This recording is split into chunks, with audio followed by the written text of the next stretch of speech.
she knows we're here now.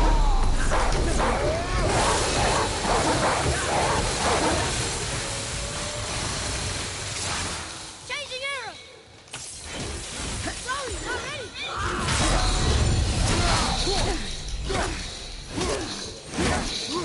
Ready, son!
There's one. You have freed me from my corrupted form. You have my eternal gratitude. But my sisters remain trapped as I was. Take my helm. Find them. Free them. The fate of the Valkyries rests on your shoulders.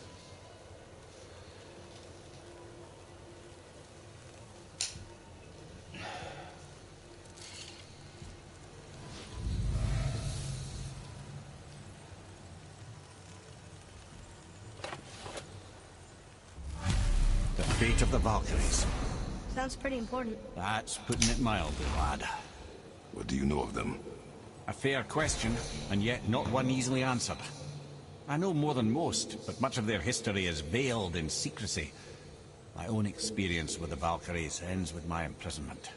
You are avoiding the question, Head. As I As I said, said, brother. brother, it's complicated.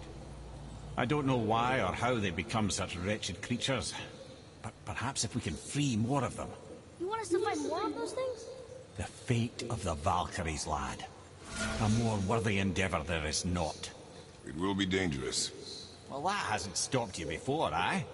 That's the spirit. That's the spirit.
Some incredibly important tasks, such as painting the best picture of a horse whilst riding a horse, or beautifully destroying a cake.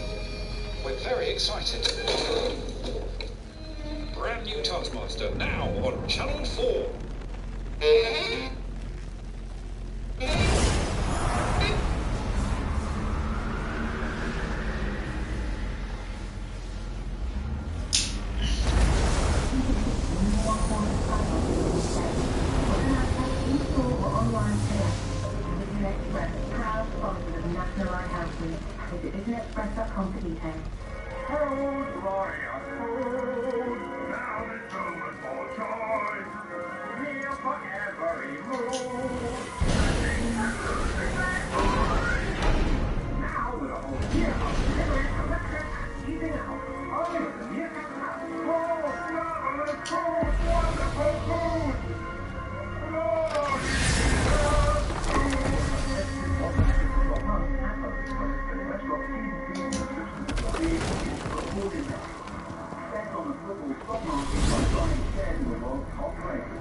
Sign up in September for a 10% bonus on your first deposit.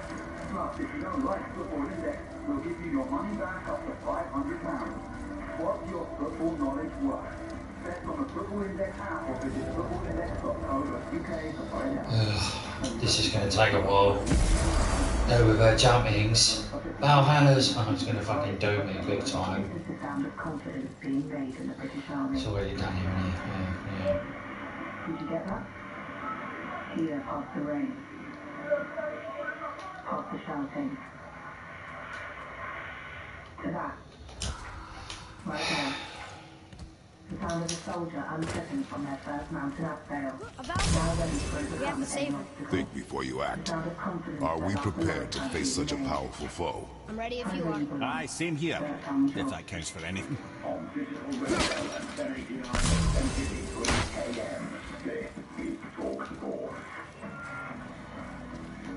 I'm John Jackson. Tribute to been paid to the police sergeant who was shot and killed in Croydon yesterday. Now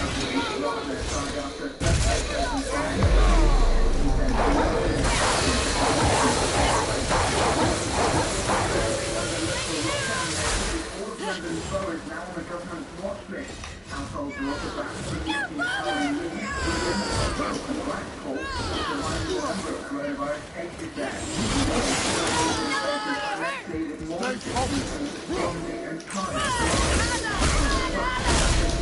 Mendy won't start in Chelsea's game against West Brom later. That game is live here on TalkSport from 5:30. Ahead of that game, we bring you exclusive commentary of Brighton versus Manchester United from 12:30. Game day gets underway. United manager Ole Gunnar Solskjaer has told TalkSport he hasn't ruled out playing Pogba, Van der Beek and Fernandes together in midfield.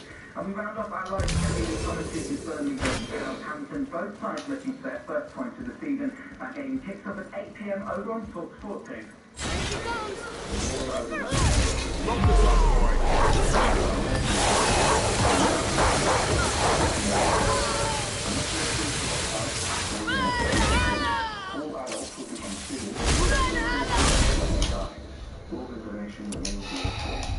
Whatever you decide, keep resisting your decision and ensure you tell your friends and family. To find out more for the I'm going to say, visit this is going to take a while.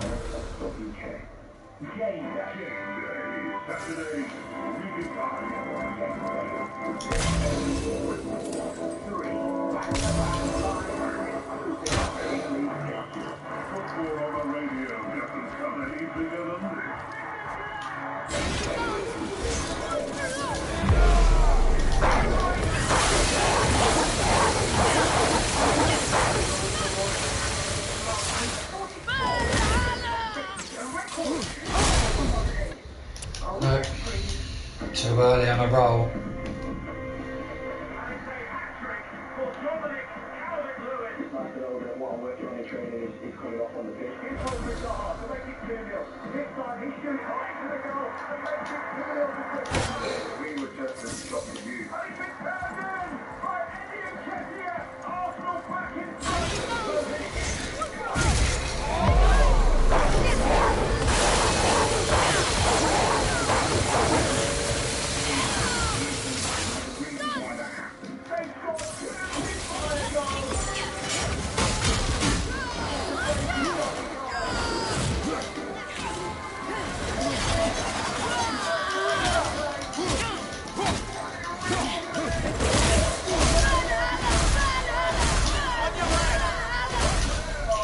There you go, I got it right.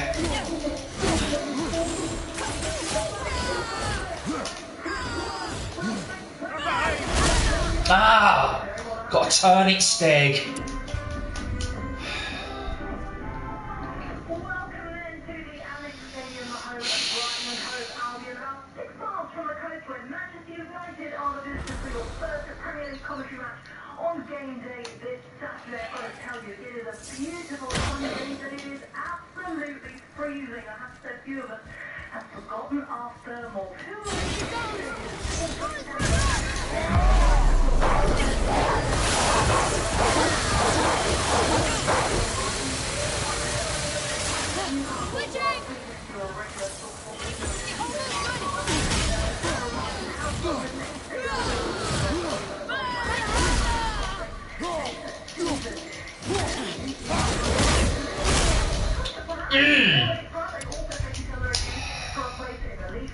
quarter-final. Now, in a week where the government announced that fans will have to wait a little bit longer to watch live football again, and with a quarter of the UK facing stricter rules because of COVID-19, football is still that very welcome distraction, and I, for one, look forward to the weekend as brilliant as the last. Joining me to unpick everything today, football commentator Sam Rupert.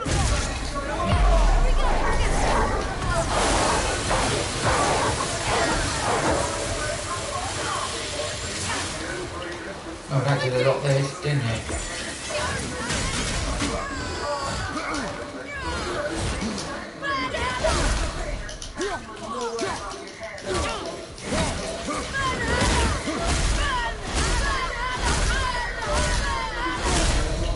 Oh!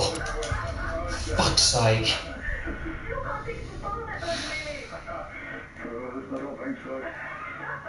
Okay, look, we're here, and after last weekend, it was quite the weekend in the Premier League. I mean, really enjoyable to watch, and that top that really started it off with Everton and West Brom. Why do you think there were so many goals?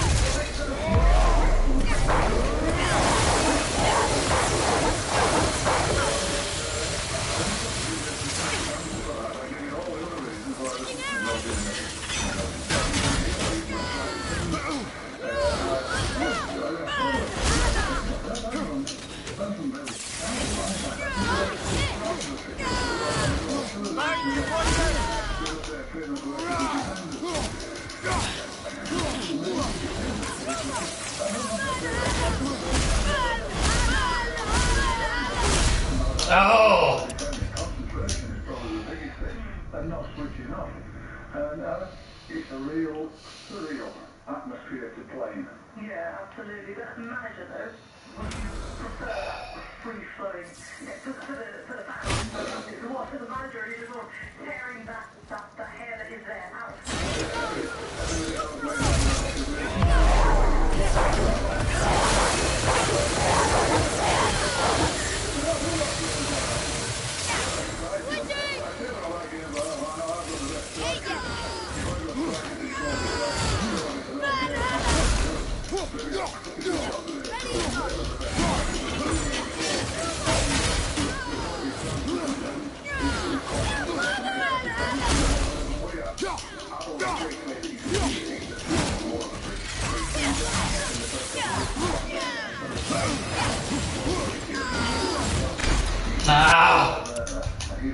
Ahead of anybody else in terms of fitness because he's been with the club for a long time and he's been training ever since the back end of last season because he transferred prior to the start of the Champions League tournament from Leipzig and the same with Crystal Palace last Saturday against Manchester United. They just look like a proper group.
Nearly had that then.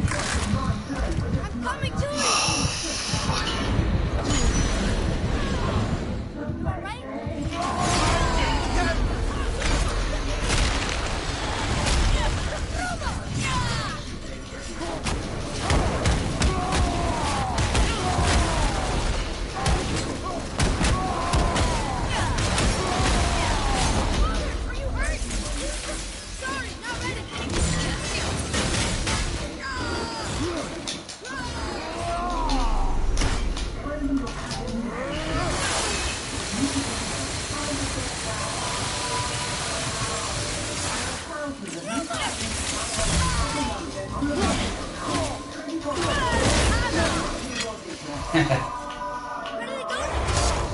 Yeah, we're ready to go and I've fucking done it.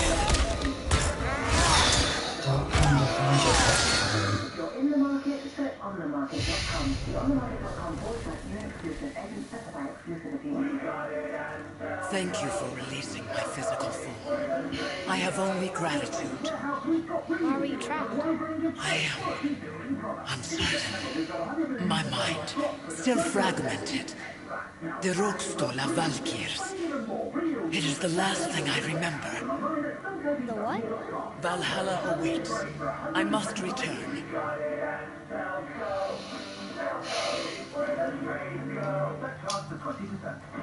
Can we have your attention, please? This autumn, it's Showtime on Disney Plus. Brand new shows and movies are coming. The Rokstola Valkyrie. What is that, Mimir? It's a council chamber of sorts, hidden away in Midgard. The Valkyries would often need a place to confer outside of Odin's prying eyes. They thought themselves properly concealed, but the All-Father sees all, so the saying goes. Where is it?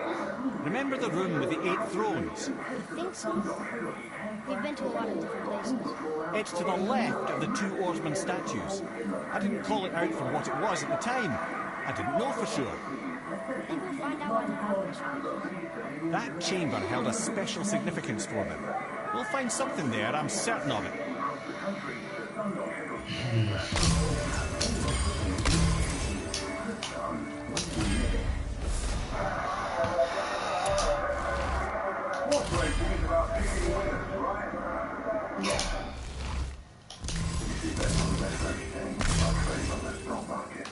So instead of just picking one, you look for opportunities where odds might move in your favor, and you can look in a profit. Well, this is fun.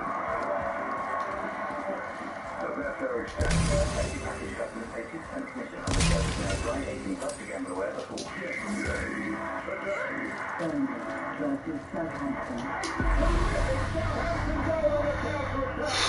Sit down.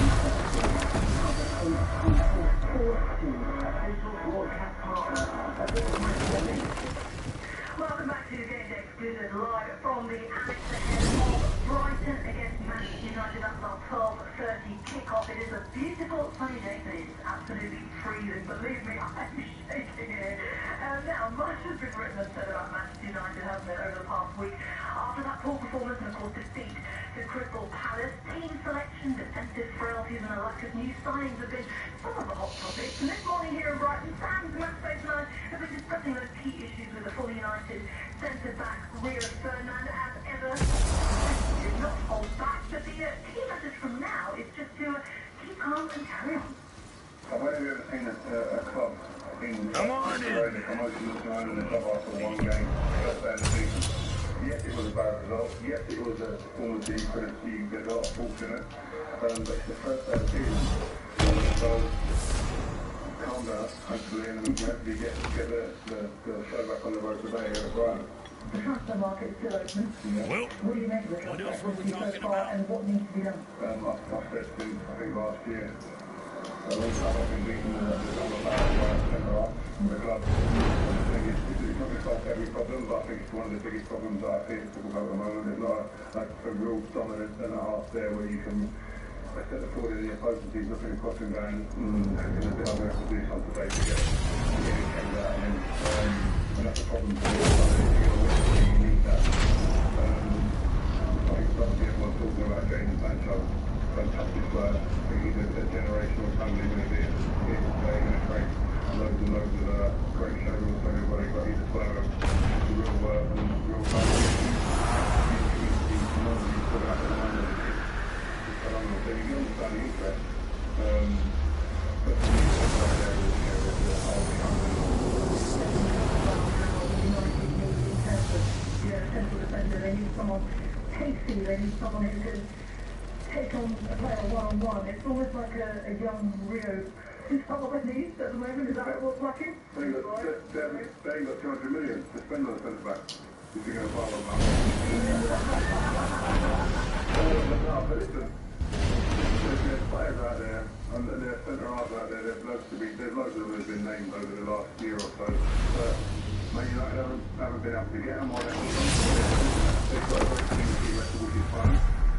But I just think that if you're going to win big trophies in this country and in football at the moment, you've got to be able to leave your centre half on the halfway line and say, listen, we'll play 1v1, 2v2. Can we do that with the players that we've got right now? I think the proof's in the pudding. We've not been able to do it. And we get caught whether that's just down to the back protection is mobile enough sometimes, maybe, I don't know, but that's an area I think that's listen, the football the way it's gone today is your fullbacks play high and they're part of your team. They're fundamental when you've got the ball and you're attacking and they're high, almost like wingers now, which means that there's going to be space in wide areas, which means it's central we're attacking mobile. And the ones we've got at the moment haven't been... This is it, right? The Rockstall? Aye, lad. Council of Valkyries. The Valkyries on Earth Valhalla, are they not? Glad to see you're paying attention, brother. Correct. Valhalla, the great hall of the Einherjar, is their home within Asgard. While there, they are subject to the scrutiny of the All-Father himself. The relations between the Valkyries and Odin were tense during my tenure as his advisor. Well, that's an even longer story, lad. For now, why don't we look around for some clues?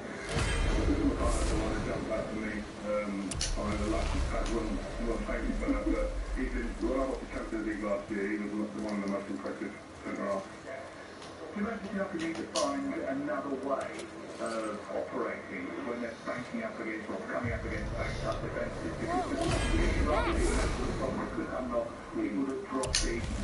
I don't think she can hear you, lad.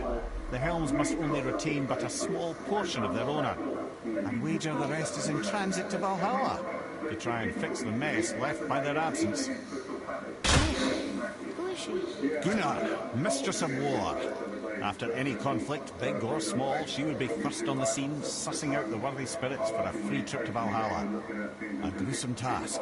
She took great pride in it. Any conflict? Impossible. It's true. She had help from her sisters, of course, but Gunnar was always first to arrive.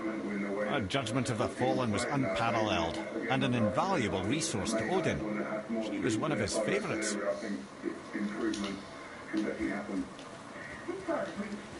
Three semi-finals last season.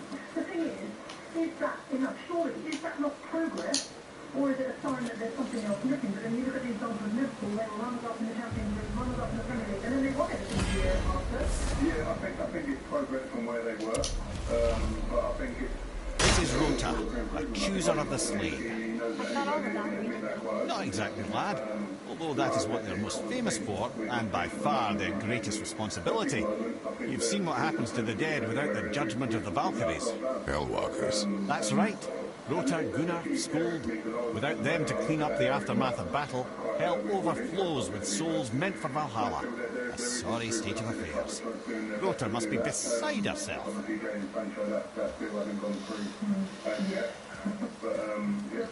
Yeah, I still believe that if you just find it in Sancho this season, I still think we have the same problems that we had last season. Okay, and this game here, can they get there? I think they do. I think when you look at players and teams, they enjoy playing at certain places. I think they've got a good record here recently. Last season, they were really good performances. Yeah, I heard that, yeah, and I was really impressed with United. They're in great form then as well, which is a big difference.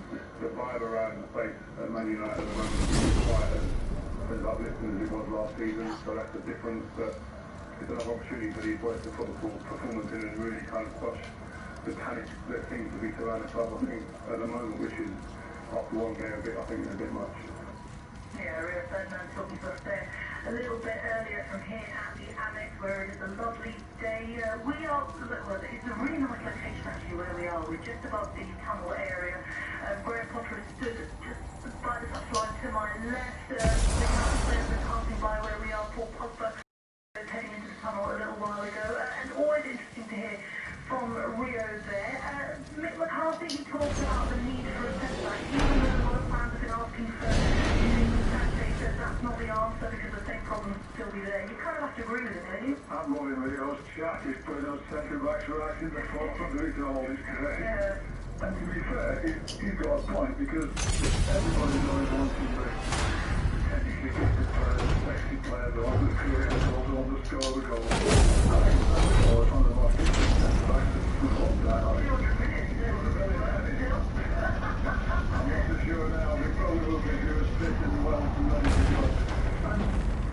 He's quite right. I was thinking about it. People managed to get out in good teams, and great teams. And Bruce and Palace were there. They're a good centre-back pairings. Railway, of course, you have Stan. One of the Liverpool runs and used all that way for Van Dijk. And what a different teammate to that. And he's quite right. For all the good players, attacking players, and he could play. He's got to keep the ball out in there. He gives the rest of the team confidence if that's there. It's what you build on, isn't it, really? A good team is built on a good defence. Everything's built on a good foundation, isn't it? A good solid foundation. If you haven't got that, then you're going to struggle. Because you let your way down there, push it in 4-3, because you can't always guarantee you're going to score goals.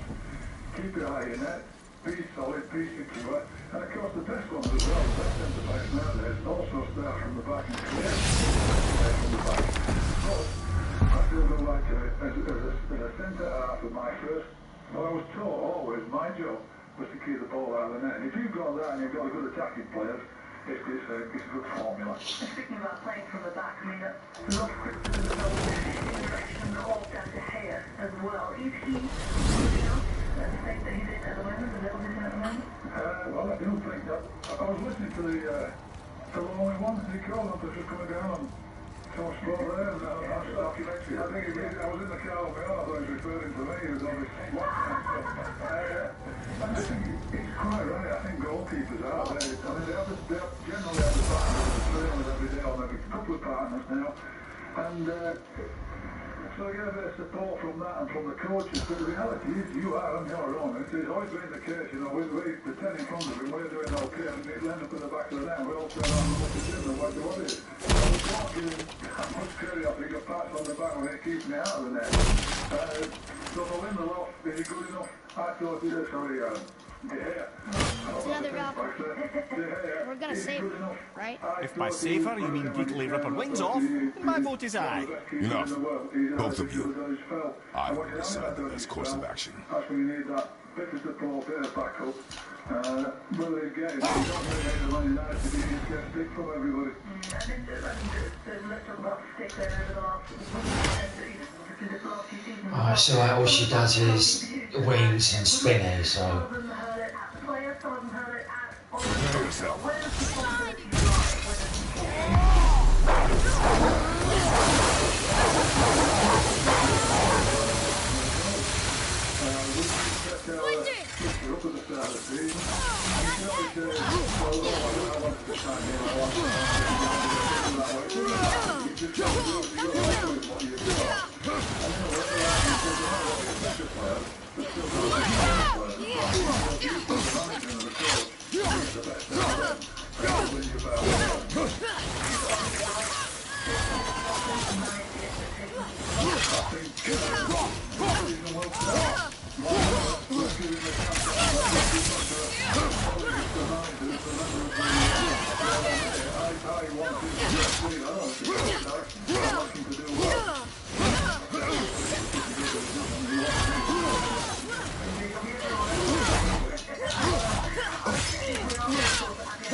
Didn't even lay a glove on me.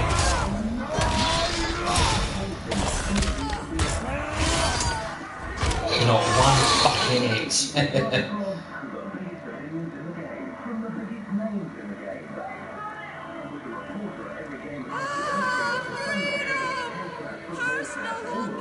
A joyous day indeed. Oof, this one is louder than the last.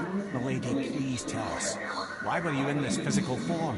Why fight us? I do not know. The soul of a Valkyrie cannot remain pure in a physical body. We belong in the spirit world, which is where I go now. Goodbye. Yeah, bye, Rob. Don't.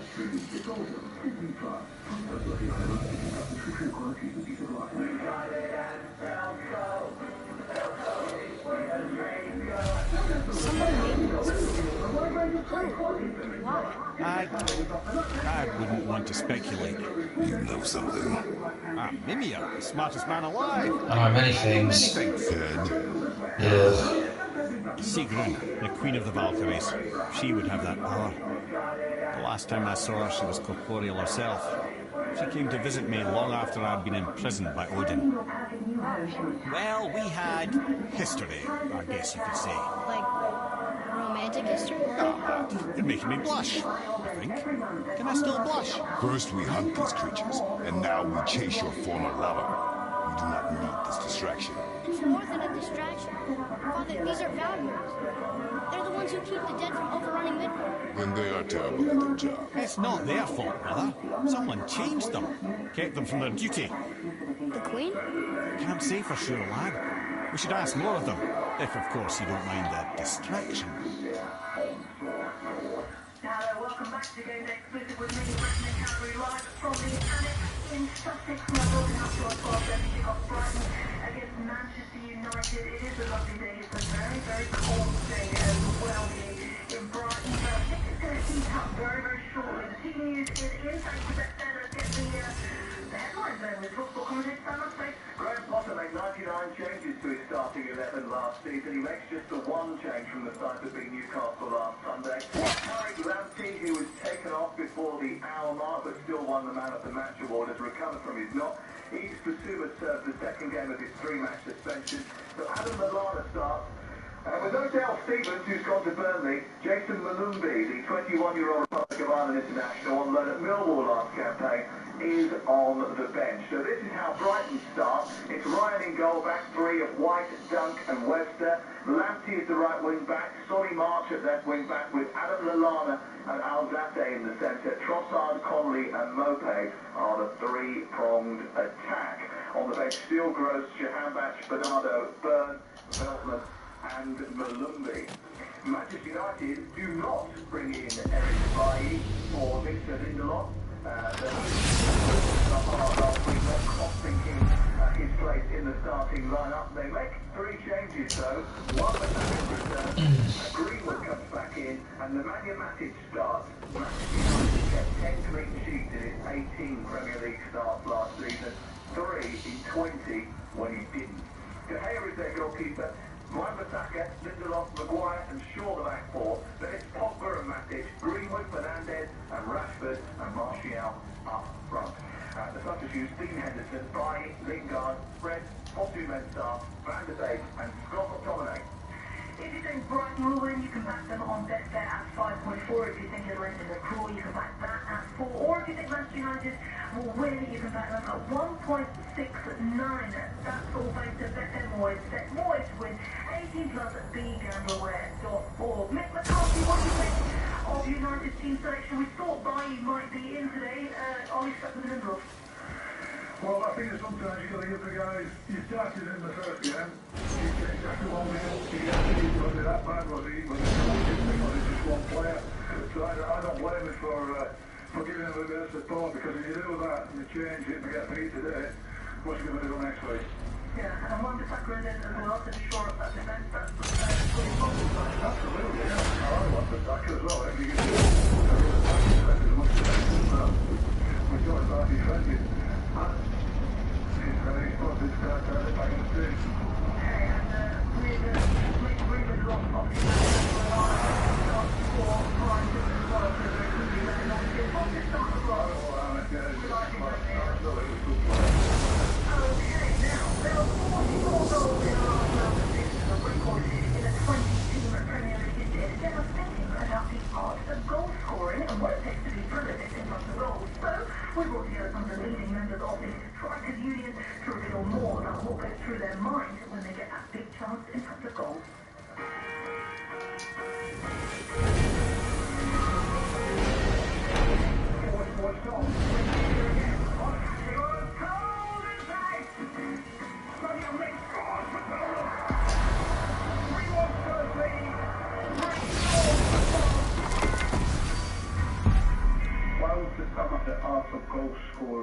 For me personally, it would be.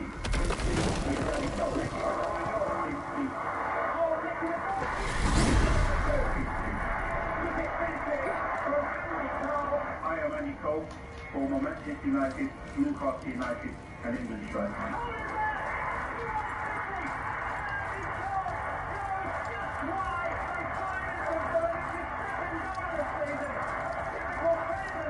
When I'm in PS4, everything slows down. Everything slows down. For that to be that is for a finishing session for me, used to put a couple of cones in about 8-10 yards in from the post. And any time I got in there, I always saw that picture of the cones. I generally thought, hit my power, I generally thought, I had so much time, I could do what I wanted to do. I could stroke it, I could hit it as hard as I could. I could reverse on the goalkeeper. I know 100% it's the goal. And that's the Once the daughter of a powerful chieftain, she fell defending him during a Reaver attack.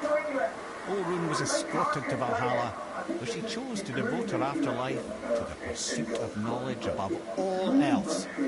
Quite unusual behaviour amongst the constant drinking and feasting of her fellow Valhallian denizens. How'd she end up with Valkyrie? Odin.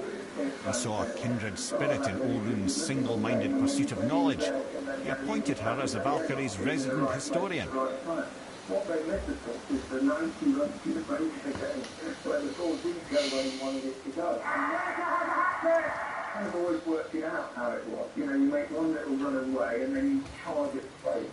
Obviously you've got to time it perfectly. Build up, damage I gotta do for the knee from home. Gondol, 10 challenges. Alright, we'll do it out. All your senses are suddenly heightened because the crowd stands up, the noise goes on.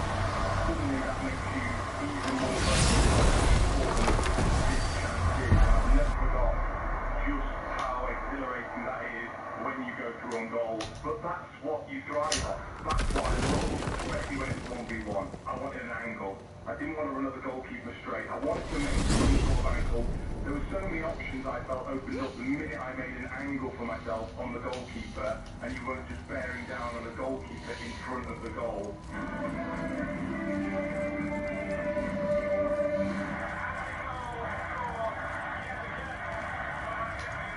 I was a big caresser for the football, just trying to shoot into the corners. I wasn't into power. Only when you're lacking confidence. I remember Sir Bobby Charlton said to me, when I was on the top power at Man United, when you get in there, just hit it as hard as you can. And I was like that, I was never into that before, and then I started doing that and my confidence started to come back. And I started hitting as hard as I could do and started going. And then I went back to the goals that I was scoring when I was at Newcastle, getting them stroking in the corners, and, you know, all kind of finishes. I didn't believe that I could score all kind of goals, chips, bicycle kicks. I'd like to believe I had the whole repertoire. When you're one-on-one through on goal, you're looking to obviously hit the corners, or you always get taught to keep it by the goalkeeper's legs because it's hard for him to get down. I scored way more goals on instinct. I wasn't one of those cultures like, say, Harry Kane, where he go through on goal and then you just know it's a goal. With me, you could see me actually thinking, you could see my thought process as I'm coming up into the goalie because I care too much. If I miss, I have that whole weight on my shoulder, carrying that, saying, I've got to score this goal, I've got to score this goal. I might not get another chance for 2 or 3 games.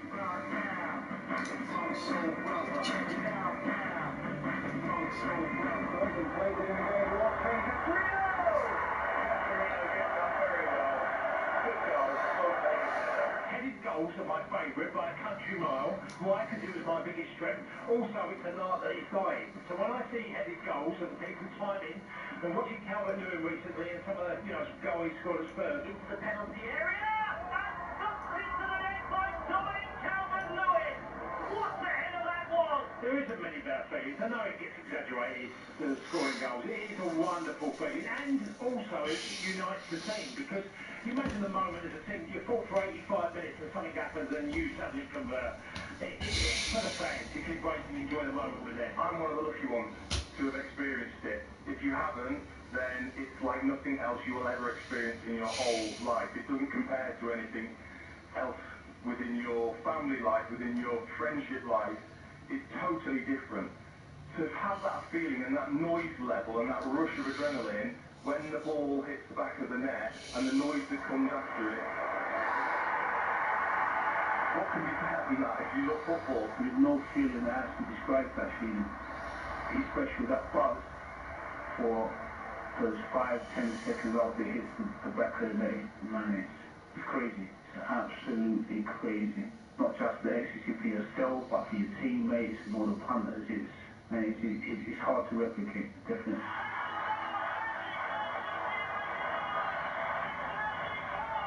The art of goal scoring.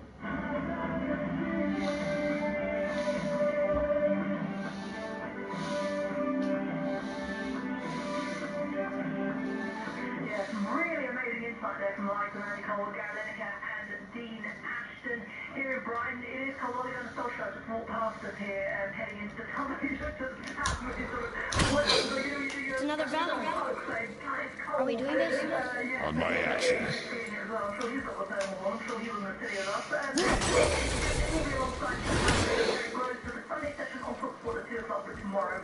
Looks like we're doing this.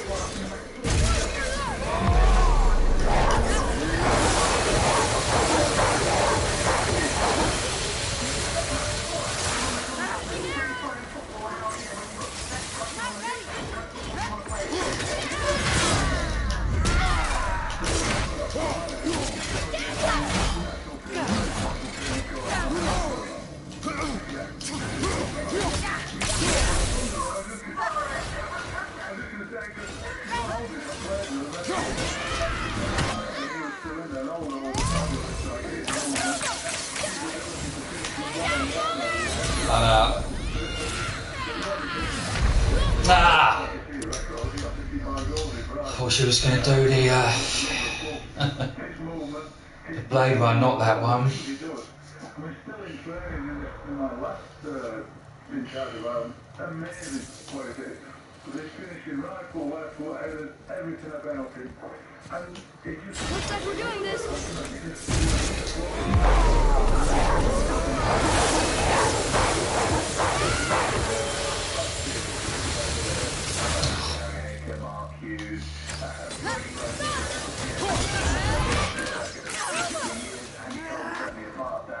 As well.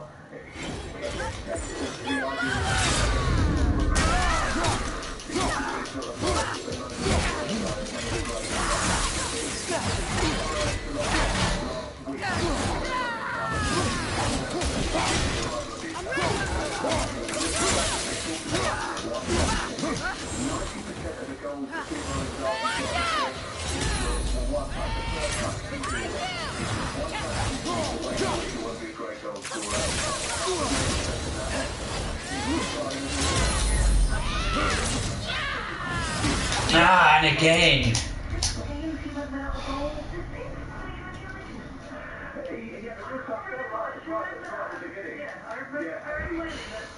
Once he got going, he did alright, didn't he? Did alright. I said to him last Sunday on the Sunday session, I introduced him to Andy Cole. Looks like we're doing this.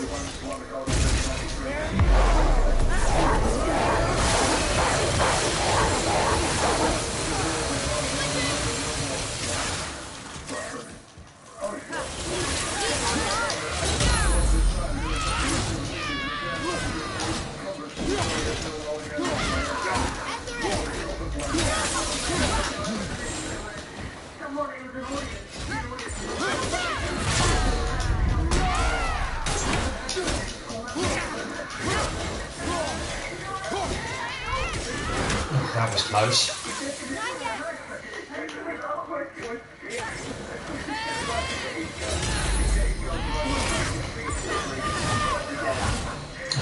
Did it then, didn't ya?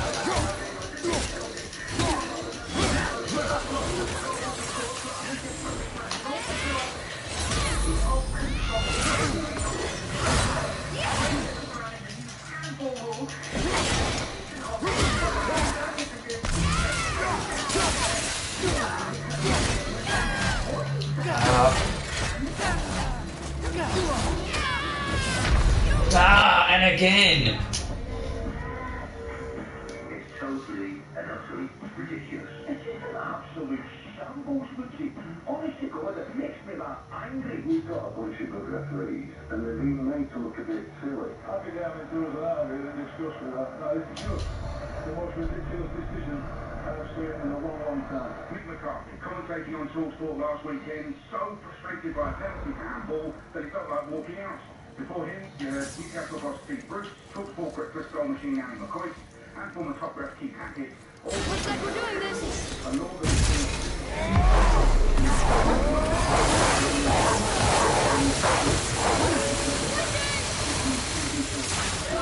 Confusing and unfair.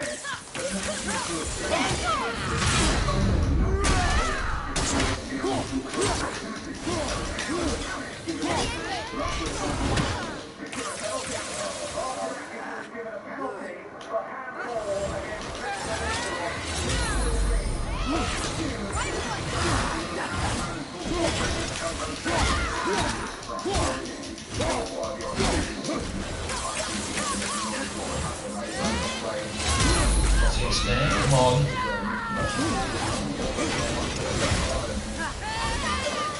Ah!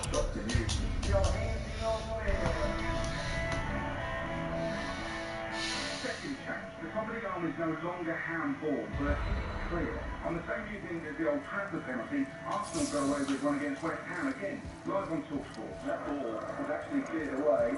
Looks like we're doing this.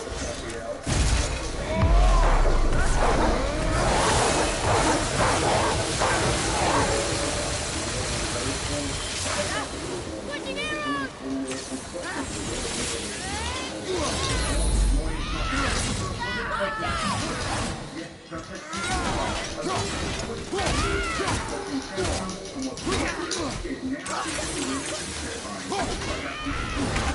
Nah. As every incident proves, it's no clearer. That handball last season, this season, every season. And everyone knows it. A third change was all about Ricochet. And again, live on TalkSport last Sunday, Spurs will be nice. I cannot believe this is happening, you know.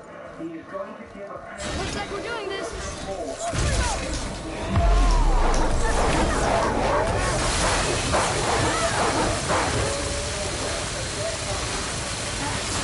Switching! It would not be handball if player I'm not ready. so that it will be easier to decide what is and isn't handball. But confusion still reigns.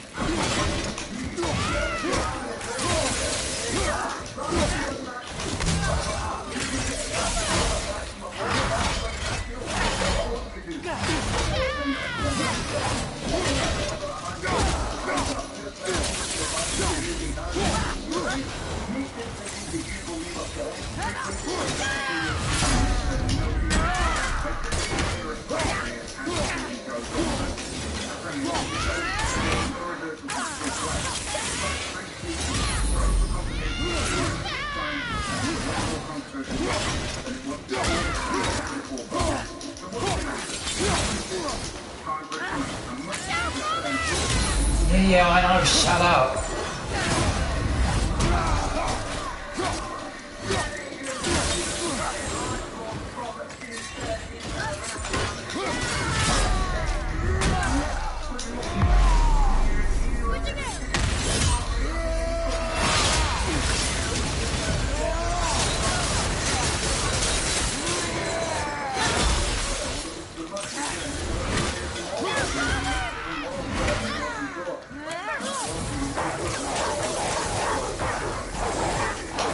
Wow.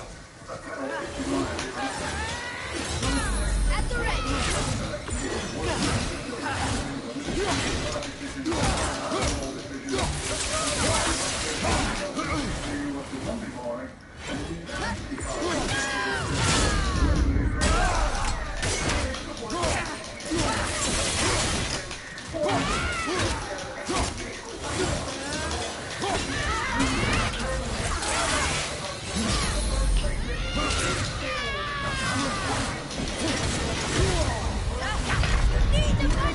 Damn. Hold on!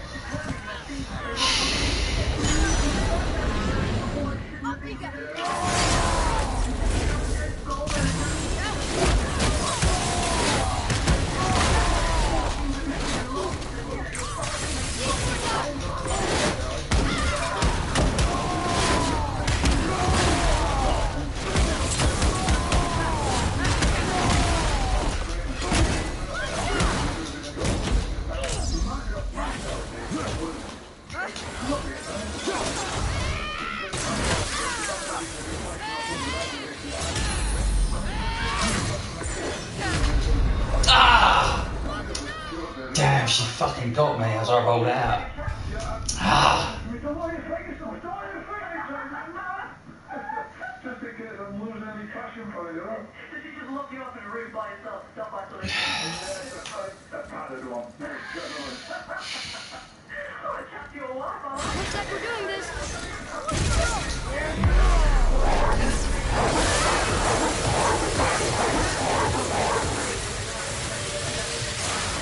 Changing arrows!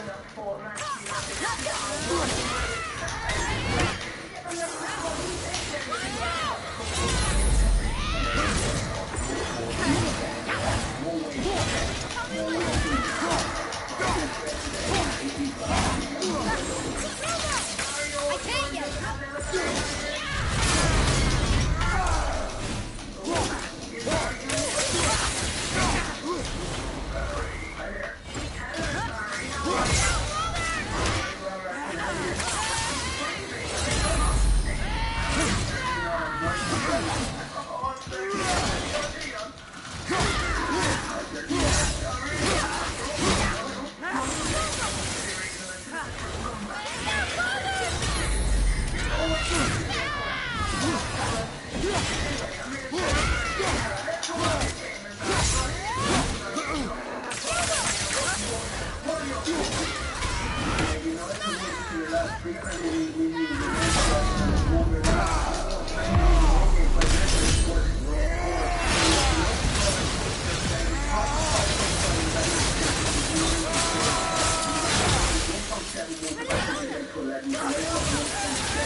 I know.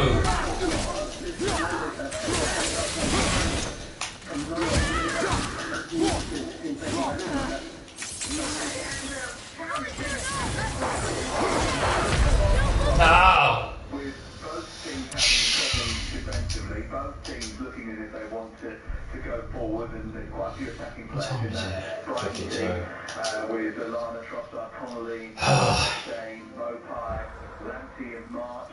I think it's got to be both teams to score for me. Mason Greenwood coming back into the starting lineup for the first time this season. Looks like we're doing this. On Tuesday night,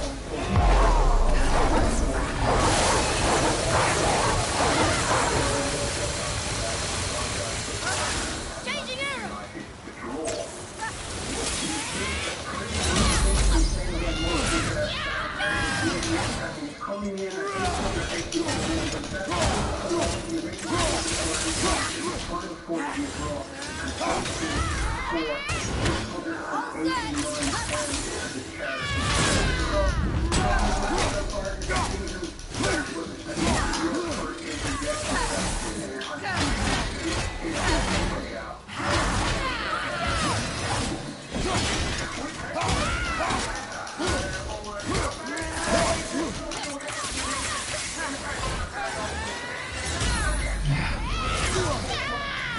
No, not that one.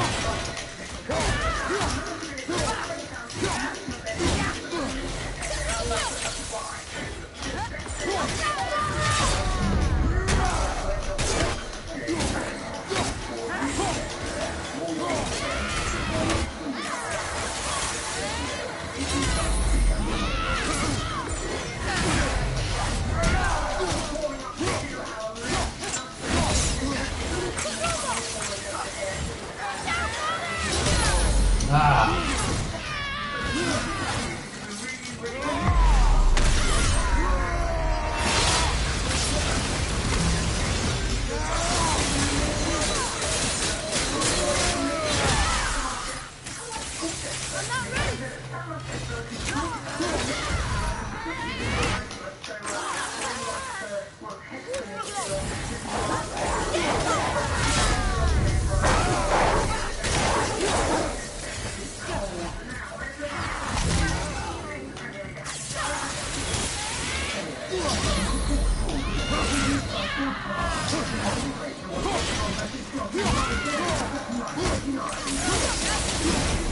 I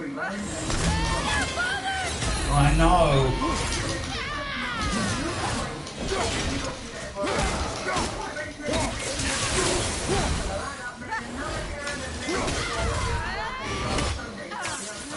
I'm not ready.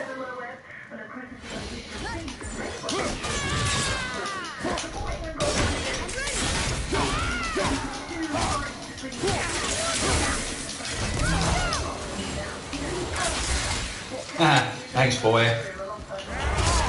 Okay, it's done.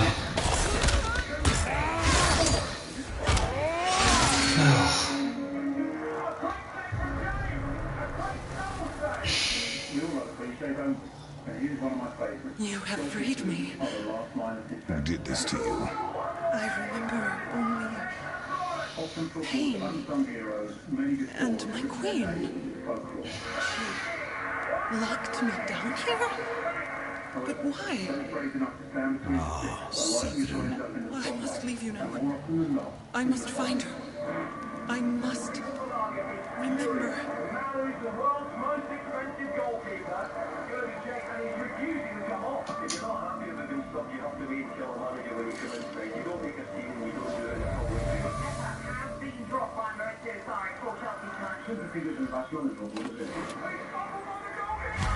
Sounds like your queen is responsible, Ed. Aye. When I saw her last, she was different. Changed. And not just that she was in physical form. She was more volatile. I tried to talk to her about it, but she had just come to say goodbye. I didn't think. I'm sorry, Mom. We'll find her.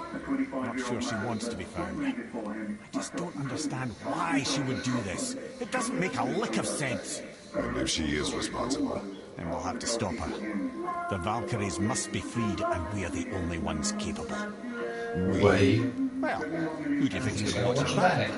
For a goalkeeper with just 2 seasons of top-flight experience under his belt, he's always going to be a factor. Talk about throwing someone in at the deep end, something this man knows all too much about. For England fans back in 2008, a loss that would cost the Three Lions qualification for the Euro. It must have handled so early on in Carson's career. It took us time in my career really, and me looking back now, at 22 years old, I probably wasn't ready to play to become England #1.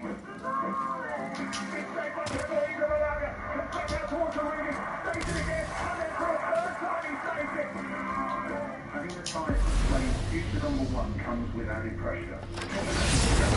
One big question and shot-stopping, one keep you at the top of the game. The sports psychologist Phil Hopley details. I think the thing that determines those that will become the group to expect and handle the almost unique pressure of playing in that position. Because to my mind, it's very different to playing outfield. It has to be said, Kepa's assist to Sadio Mane's second last Sunday only added fuel to the fire around the debate. Chelsea boss Frank Lampard had some words of advice for his out-of-form goalkeeper. There will always be a state of mind, and if you drop in confidence, you have to work. There's only one way I know to get confidence back. It's difficult to talk, which you'll feel here, but it's also to work and work and work. Hitting bad form in the early days was difficult because you always looked for someone to help you. When I was at Liverpool, especially at the beginning, I didn't have that, and it just compounded the problem. In later years, I took advice from psychologists and understood myself a lot better, and therefore how to deal with issues and be real about what was going on and not confused about what other people were saying.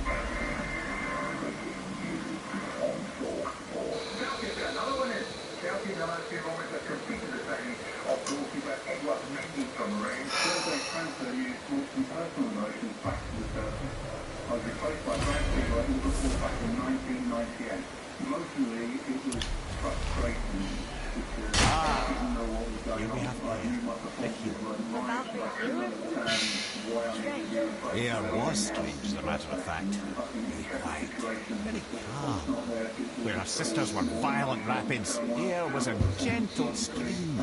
She healed the wounds of both mortals and gods. And even a certain all-knowing sage who once drank too much and fell off a mountain. Not my proudest moment. Who better than to offer a few words of advice? something that comes of age. For me, I always talk about the mental side of being a footballer. In training, one says of being a goalkeeper, but for me, it's 50-50. You have to do the mental side of it as well. So working with psychologists and people that can tell you how to deal with things and how to approach things and how to deal with mistakes. The Chelsea goalkeeper's future is still up in the air, but one thing's for certain. The treatment of all goalkeepers across all levels needs addressed. My advice to Kepa, you're young, you are capable, and you have time on your side. Try and take stock, try and get some good advice. The future is his. The future is yours. Great piece there, David James, with a lot on that. On the goalkeeper Territory Stadium, they are warming up now to the right of where we are sat, right into the left. Lots of talk about Oh, game ain't started yet.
Record-breaking week in the Premier League, 44 goals in all. We're joined by a couple of record breakers in the studio. Martin Keown and Dion Dublin are here, plenty to keep us all busy for the next hour or so.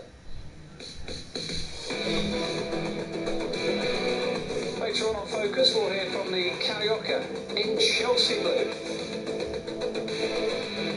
We've been to see the fella flying down the right wing for the Seagulls. Always quite big at school. Really competitive at it as well. Southampton's main man on the influence of his old man. It's very tough for me, but it's worked out quite well. Clem has been in Hertfordshire this week, seeing Watford's new gaffer.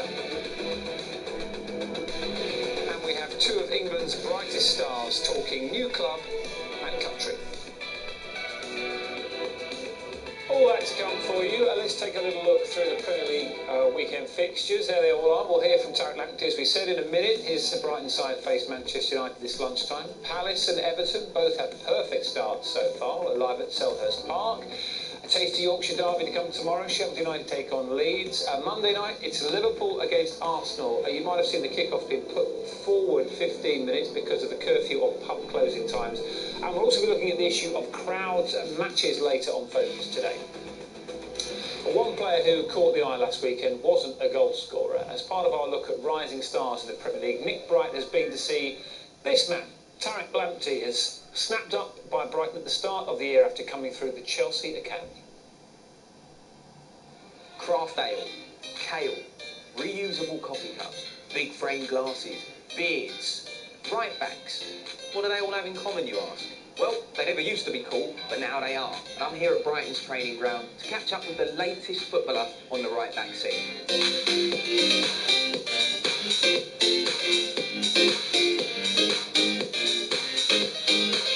Why do you think there's such an emergence now of strong English right back? There's loads of fantastic players that play fullback, especially in England. And I think, especially the way the modern game is going, the fullbacks are quite attacking fullbacks. They're really important because they obviously have to do defensive work, but also they can provide assists and goals for the team. So it's like an all-round role really. And yeah, that's part of my game as well. I like defending and getting forward. Chelsea are going to make a change here, and Tarek Lamptey, a 19-year-old right back, coming on to make his debut. Lamptey is Jody Morris and Joe Edwards know him really well from working in the academy, so I'd have to give a big shout out to them because they've got complete faith in him, and that's why he was on the bench. And then the decision to bring him on was to show trust in a young boy that is confident and quick and can get at people from the right back position. We've come to Brighton, fresh challenge. Was it difficult to make that decision to leave Chelsea? Yeah, I think being at the club since a young age, it was a really hard decision for me. But I felt like coming to Brighton was the right move for me. Like, they're a fantastic club with great players and great coaches, and they have a really good project here that hopefully I could be part of. I wanted to speak to you about your dad. You know, I've heard you in previous occasions talking about how much of an influence your dad has had over your life and your career. So just tell me a little bit about your dad. I don't know where to start. Like, from such a young age, just taking me to football games, whether it's local side football or academy, he's always just been there for me. Doing the long trips with mum and dad, just up and down all over the country. It's easy just to try and let them focus on their job, but they wanted to help me realise my dream as well. And I'm always grateful and forever grateful for everything that mum and dad have done for me. You're being interviewed on Match of the Day. It's crazy. Tarek Lamptey, he was terrific. He can play, he's quick, tenacious. It's every footballer's dream just to wake up and come and play in the Premier League. Like, it's a dream come true. He's so refreshing to work with. Just a fantastic boy that wants to improve, that wants to help the team, wants to play for the team. What was it like growing up in a Ghanaian household, essentially? Because I imagine, based on my granddad anyway, it's quite strict. To be fair, my parents were like, obviously they installed good things in me, and obviously it doesn't cost you anything to say please and thank yous, and as long as you have the politeness, and it'll take you a long way. But it doesn't cost you anything. It might even brighten up someone's day. What about the food then? Yeah, the food's fantastic. Well, I've got to go there as well. You know, Ghanaian jollof or Nigerian jollof. I think you know my answer. And especially when my mum's cooking it, there's no better. Would you miss actually your mum's cooking now that you're kind of living alone and stuff? Yeah, to be fair, that's one thing I do really miss my mum's cooking. Like, it's when you have that, there's no better. But to be fair, I get takeaway from my mum quite a lot, so whenever I'm going back home, I'm like, okay, here's the boxes, can I have that please? But yeah. Well, like deliver mum. Yeah, deliver mum, exactly. Your speed is unbelievable. You know, it's something that people have picked up on. And you were clocked at running, let me get this right, 36.64 kilometres an hour. I mean, did you know that number, firstly? No, I didn't. Right. And were you always somebody that was really quick growing up at school and stuff like that? Did you know? Yeah, to be fair, I was always quite quick at school and really competitive at it as well. Didn't want to lose to anyone, but yeah, I've always had this speed. Last one then, you must be getting this loads from your mates and social media. Fantasy football. At the minute, you're orange on fantasy football. As in, your 75% chance of playing on the weekend. Oh, yeah. So, are you going to play? You have to hope so. It's not my decision to play, it's the manager's decision, but if I do play, I'll give my best. Give me them points in. I'll try if I play. I'll try for you guys. Tarek, thank you very much. Cheers, appreciate it. He wasn't sure in the week. Let's find out if he is playing. Brighton are taking on Manchester United this lunchtime, and Jonathan Pearce has the team news. Good news for Brighton. Tarek Lamptey is fit to start, having gone off in the 3-0 win at Newcastle, where he continued his effervescent start to the season before succumbing to a series of hefty challenges. He'll be key for Brighton on the counter as they make one change. Adam Lallana replacing Yves Bissouma, who's suspended. He came on at St James's Park after suffering a leg injury against Chelsea on his debut. It's been a good start for them, but they've never won 2 of their opening 3 league games of a top-flight season. They've not won in their last 5 home games in all, conceding at least 3 goals in 4 defeats in that run, and were well beaten by Manchester United 3-0 here in June. Ole Gunnar Solskjaer says his team is ready for this, having been undercooked for the home defeat by Palace, and to avoid a second defeat in the opening 2 league games of a campaign for the first time in 28 years, they made 3 changes. Aaron Wan-Bissaka, left out a week ago, replaces Timothy Fosu-Mensah, having started the midweek Carabao Cup win at Luton. Nemanja Matic also started that game and replaces Scott McTominay.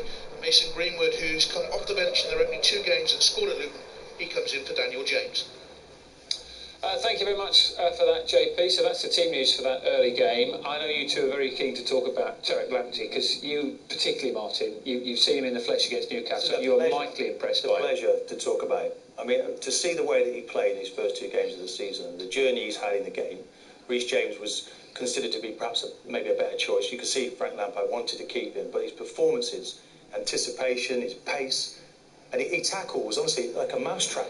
He slaps into people, it's like frightening. And look at the paces away. And he embarrassed some of those Newcastle players. in that match. Look at this for a tackle. Look, it's like a mousetrap. It just comes out and it's there, and he makes it rapid. He gets forward. He's all over the pitch. He's got everything in his game. He's refreshing to listen to. And England need to nail him down, because you wouldn't want to see him go to Ghana, perhaps. I can understand that if he wants to go from where his parents are from, but we need to tie him down for England. Brilliant. Yeah, he's a player, isn't he? It's nice to see such a young boy, still humble, not got carried away with, I'm a professional footballer, look how good I am, look at the money I've got, It's family, isn't it, Dale? It's just all about how can I achieve and how can I help my family. That's what his first thought is, and it's really nice to hear that. I know you don't want to talk up young players too much, but you were clearly impressed with him. I mean, where is he in the likes, Trent Alexander-Arnold, Wan-Bissaka, Walker, James, Trippier? We have got so many good right backs.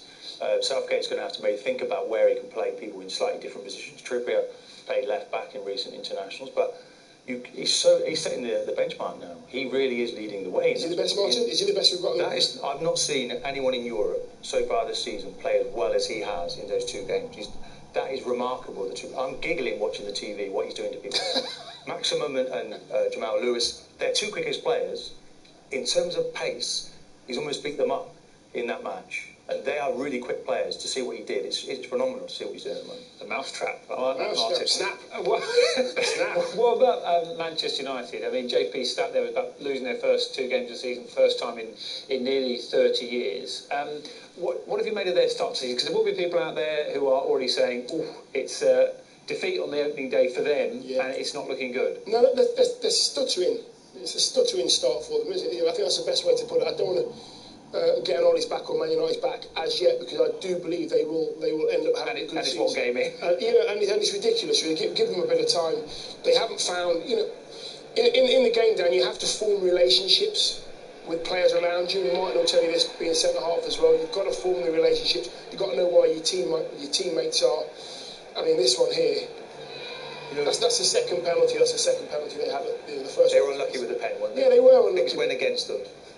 They've come back late. 12 draws last season and closed the gap on that, but they were dwelling in possession too long. Palace, though, were magnificent. I think they only had 24% possession in that game and scored 3 goals. So that I can't see Palace continue to do that, but they've won the first 2 games of the season. So hats off to them. I'm not going to panic about United. I think they'll be okay. Okay, we'll be live at Selhurst Park a little later on. They take on another team with a 100% record, Everton as well today.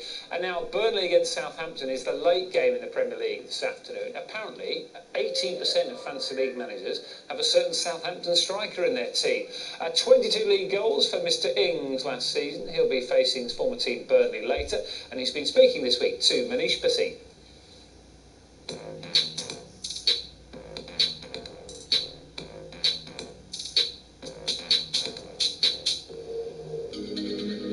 You come from a pretty close-knit family, don't you? Your father's a keen footballer. Was it ultimately that influence from him that got you into the sport in the first place? I mean, he's a keen footballer, but he was never that good.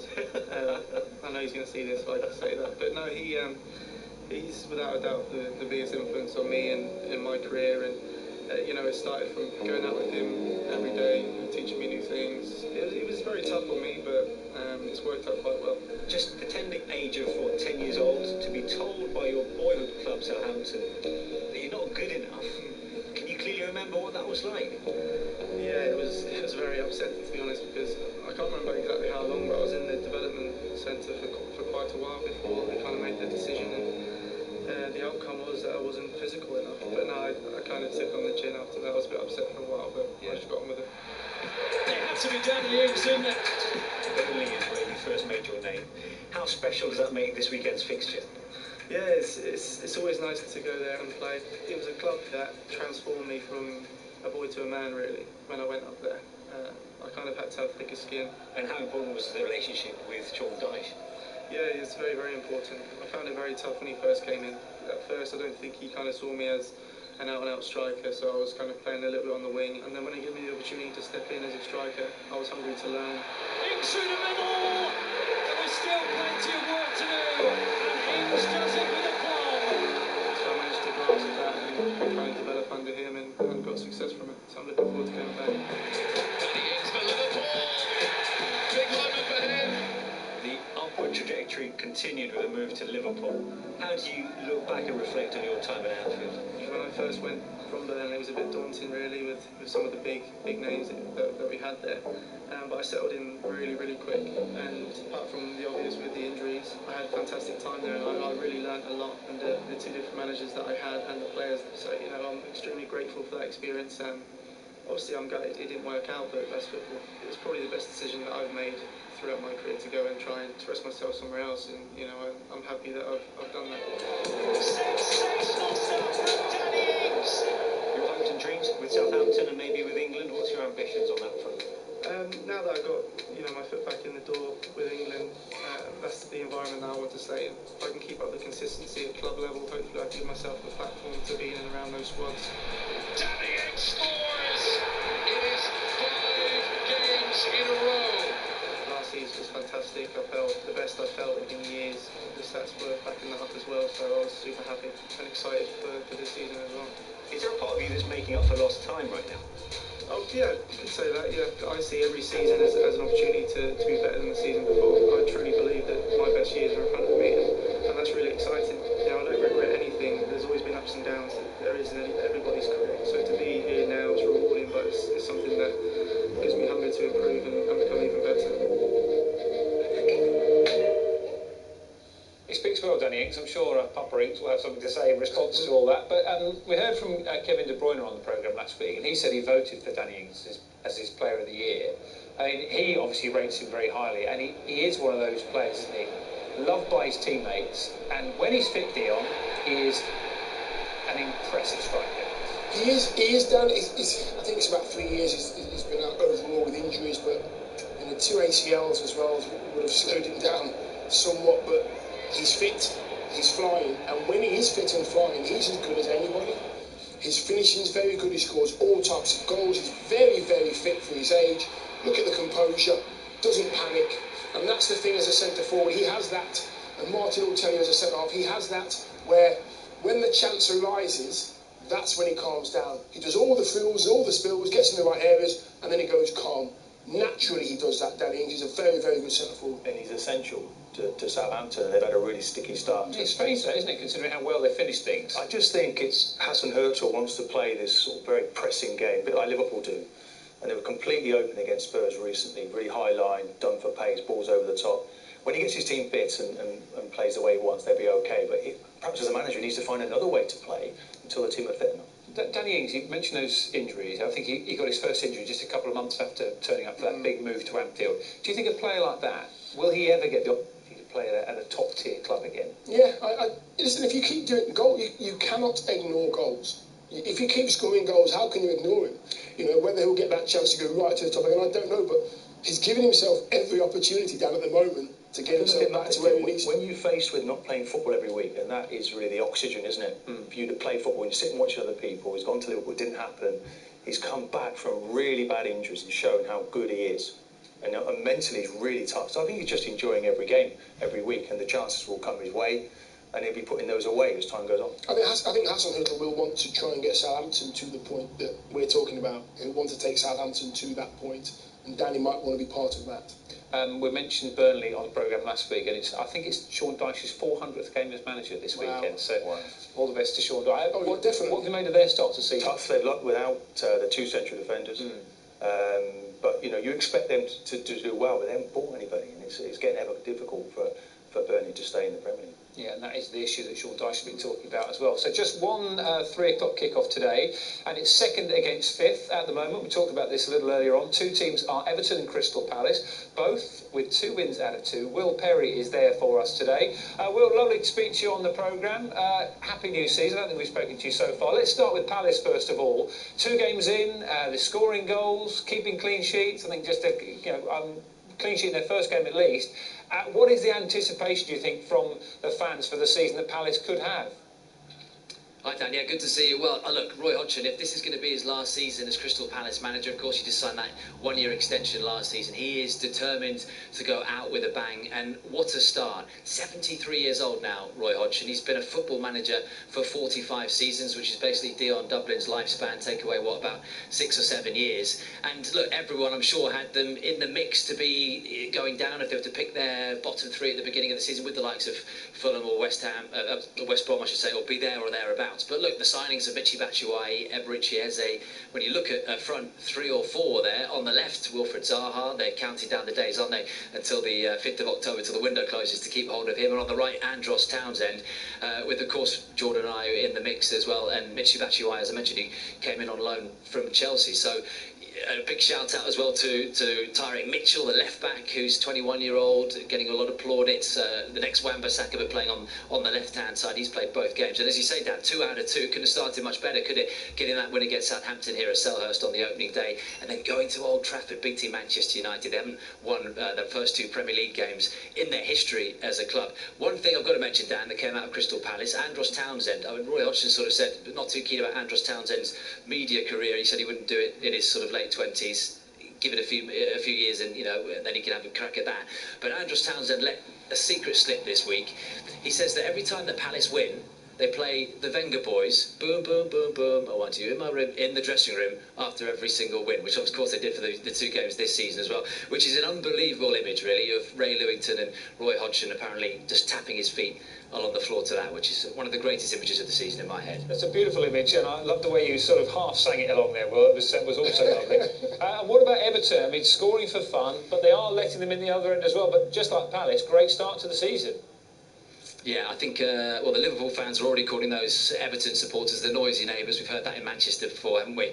2 out of 2 for them. Great start under Carlo Ancelotti.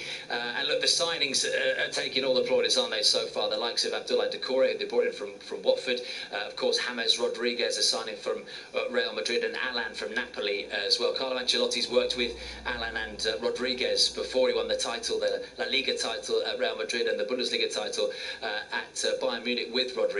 And when you look at his involvement, Dan, 31 goals he's been involved with in the last 34 appearances under Carlo Ancelotti. So Carlo certainly knows how to get the best out of the Colombian, Mr. Rodriguez. And look, you have to go all the way back to the 1993-94 season, which was the last time that Everton started a Premier League campaign with 3 straight wins. And I think, I'm trying to remember, Dan, remembering back, didn't they shore up their defence that season? They got rid of, who was that centre-back they got rid of? Stop it. Stop it. I've got to share I've got to share a studio with him, Will. Thank you very much. Get rid of him, quick. Get rid of him. Not on that issue, but on knowledge. Yes. On the issue of the Wenger boys, I mean, Thierry Henry has always said that he'd love to see your Michael Jackson moves in the dressing room. Was Wenger boys ever on your hit list? No, Wenger boys wasn't, but the dancing in the dressing room is true. A little bit of Michael Jackson, just to get the boys relaxed and at it. They thought I was just having fun, but I was actually trying to relax the group. I'd pay to see that. Can you moonwalk? No, it's a myth. Oh, that is huge. I was going to get you to do it live. Thank you very much for that. There's still to come for you on Focus today. We'll hear from 2 Manchester City's big signings. Greenwood and Bronze are going to be on the programme. There they are, both moved from Lyon to Manchester. We'll hear from Thiago Silva as well today, and he'll tell us what drew him to Chelsea. And as Barcelona prepare to start the season, we'll catch up on that messy situation surrounding Lionel. Now, Watford haven't played Luton for 14 years, but they'll be kicking off at Vicarage Road in just, let's check the clock, a few minutes' time. They are back in the Championship, Watford, and here's the top half of the table for you. Luton, as you can see, made a very good start to the season. For Watford, they're on their 13th manager under the 8-year regime of the Pozzo family. Mark Clement has been to see the new man in the hottest of hot seats.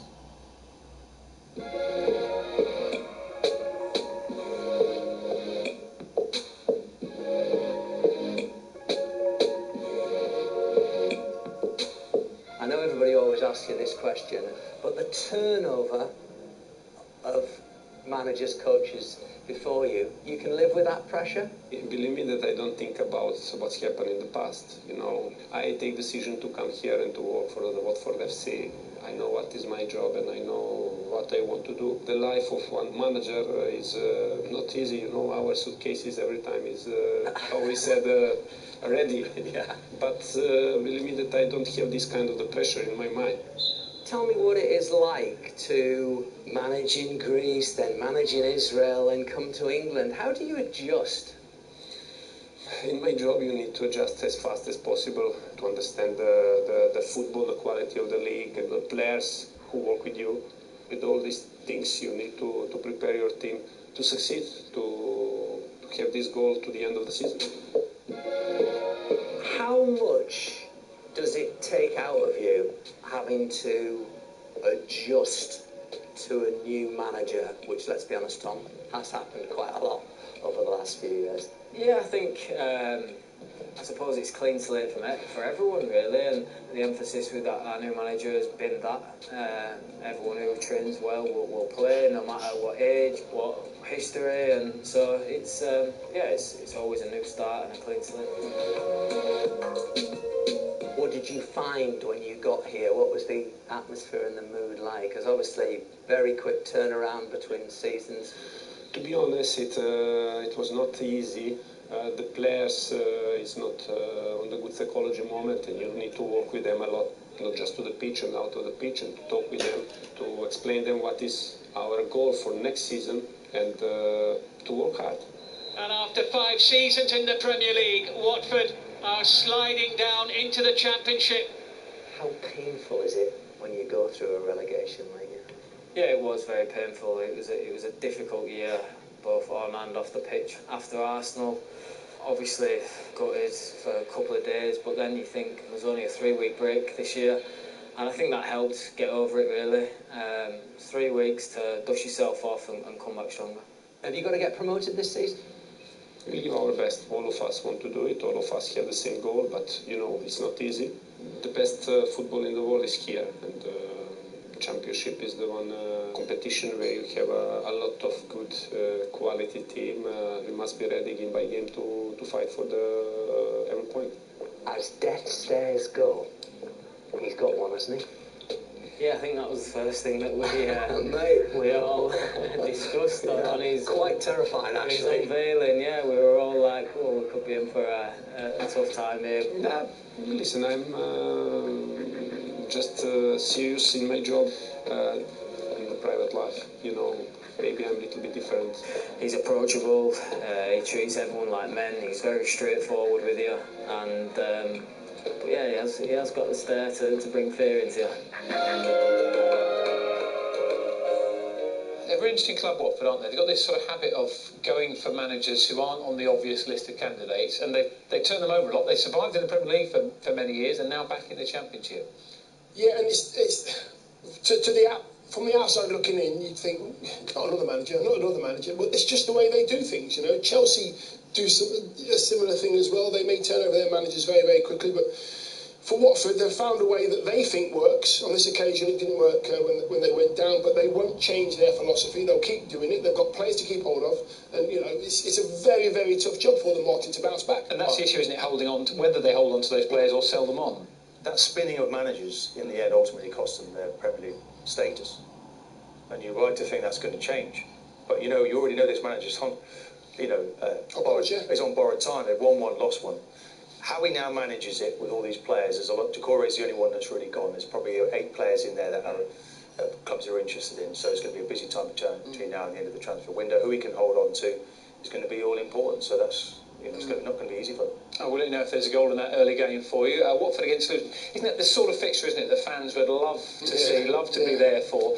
This week we found out the planned return of crowds to football matches in October, meant to be next month, won't be happening. It could be 6 months before we see that. So many clubs up and down the football pyramid have talked about the financial impact, and a number of grassroots clubs are close to going under. Well, Carthy Nana Seagram is at Welwyn Garden City and in the company of a former England keeper who's lending his backing to lower league football. At this time of day, thousands of fans around the country, as we know, Dan, should be travelling to football games. That hasn't been happening since March.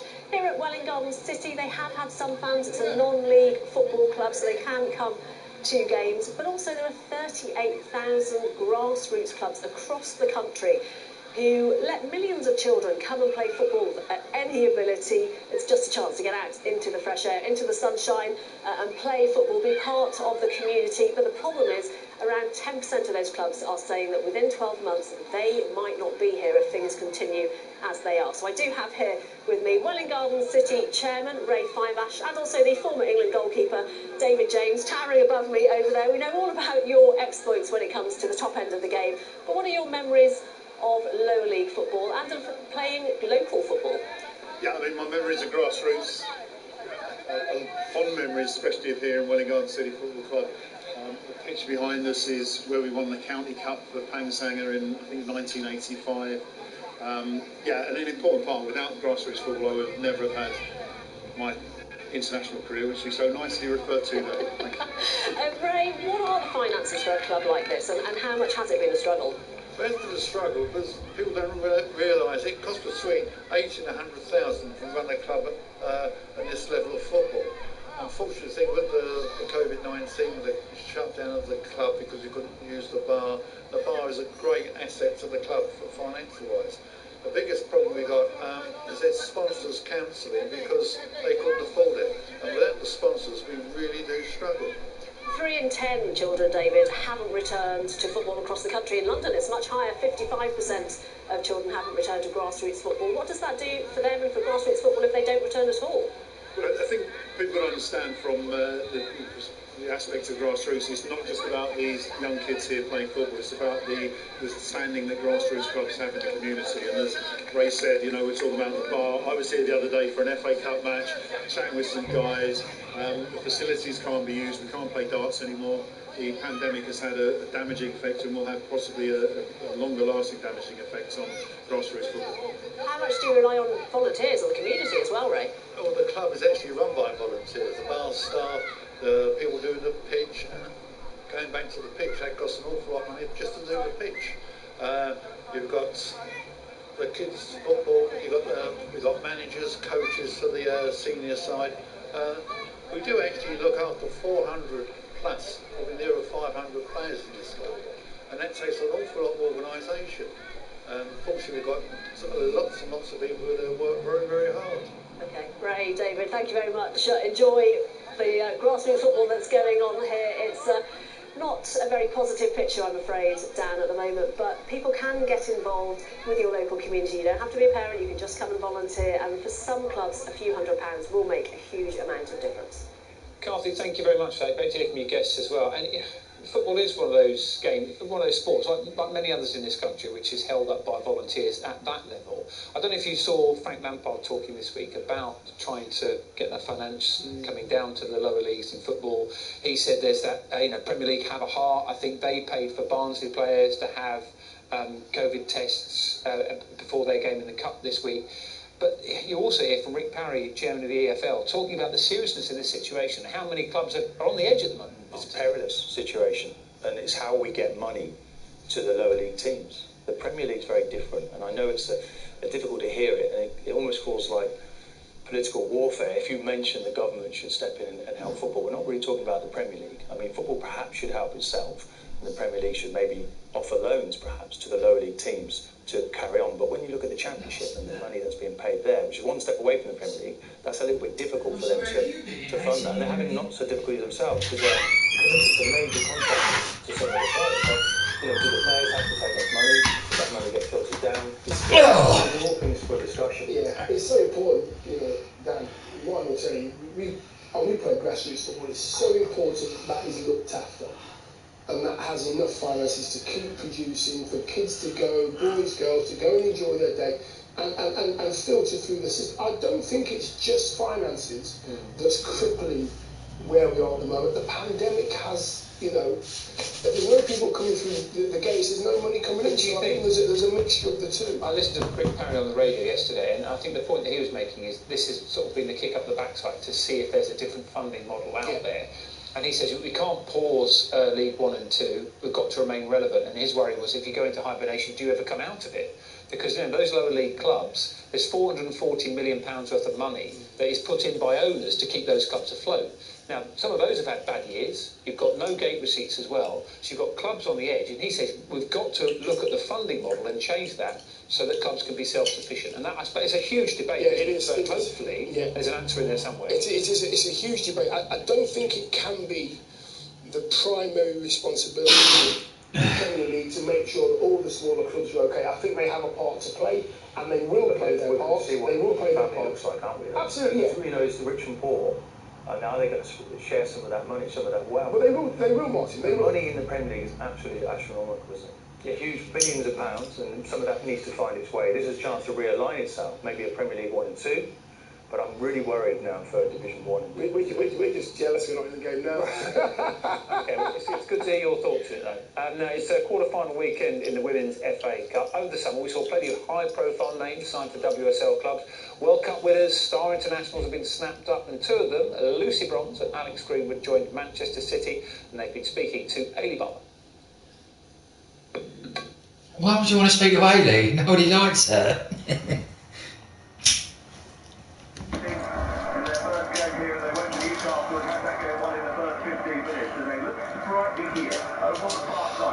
Alright, where are we going now?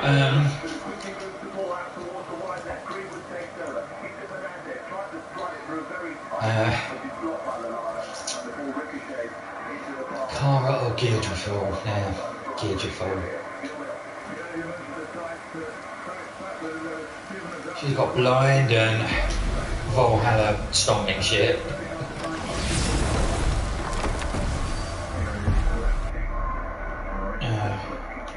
Furts.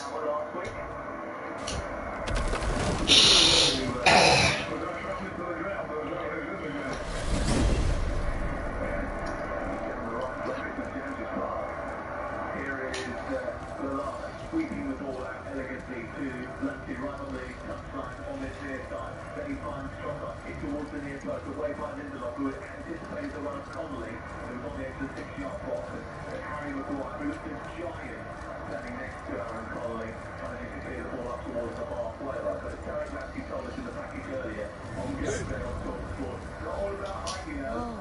Well, Aaron Connolly's feet around big Harry Maguire's feet, they'll be different altogether.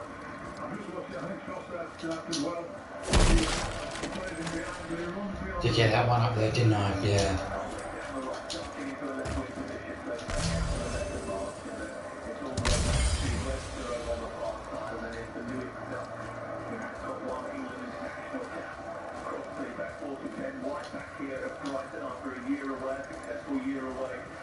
Leeds United, where he played more football than anyone else in the league. Under Ellen Rowe and Marcelo Bielsa, what would he have learned? Well, I was just going to say, just taking the commentator's curse, because we just know how good on the ball he was, and he just fired it out right. I thought he was excellent last year. I saw him play for Leeds United. He was terrific. Let me guess, it's a Valkyrie in here. Yep. Well, are we going to fight her? There's a trapped spirit in there. Quiet, Ed.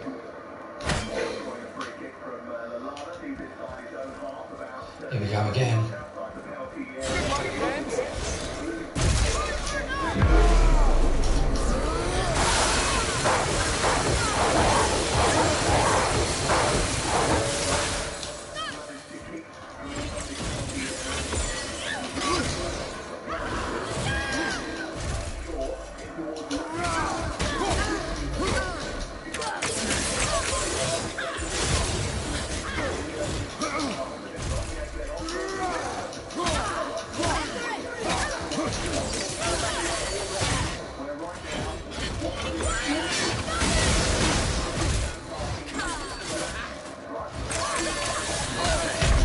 Ah! I was making a fucking move from it.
don't want to save it there. Fuck off.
Fuck off.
I know.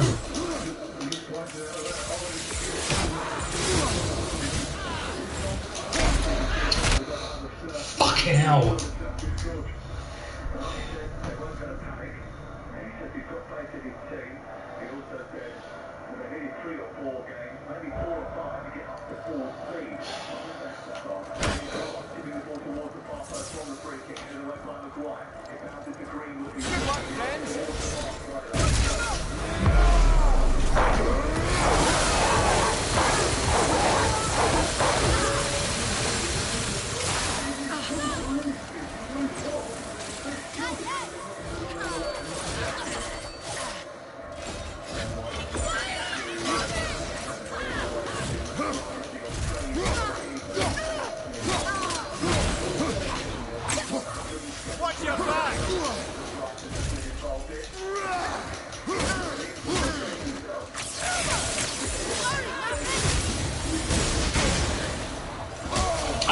And again!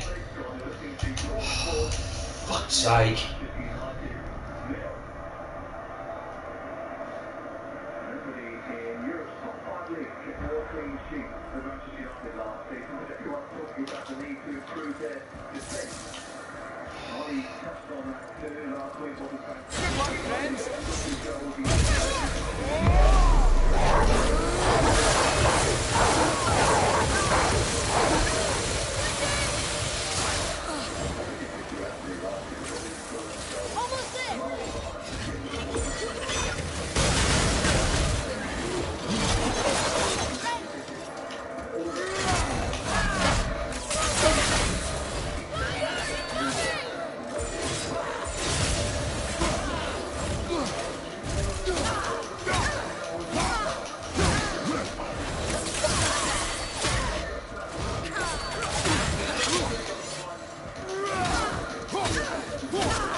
Shut up.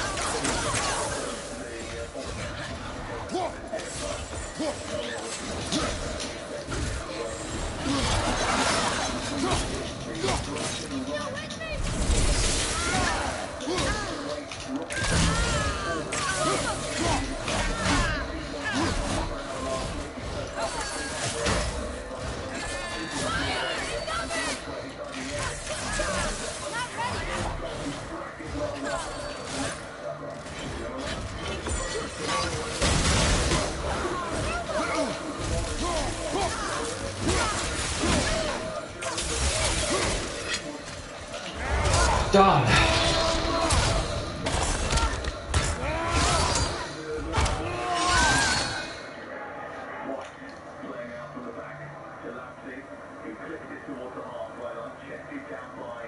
Thank you. I am free.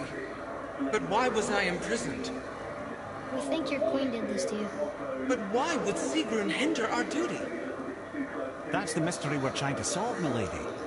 Can you think of any reason she would have to do this? No. Without the Valkyries, those who died in battle will not see Valhalla. Helheim will overflow with the souls of the departed, and drown Midgard in a sea of vengeful corpses. No greater shame exists for a Valkyrie. I must go. Attempt to staunch the bleeding. Farewell.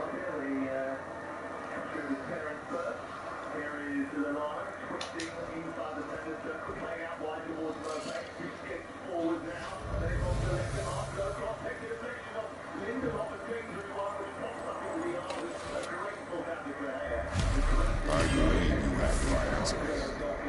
The Queen opposes Odin. She imprisoned the Valkyries to defy him.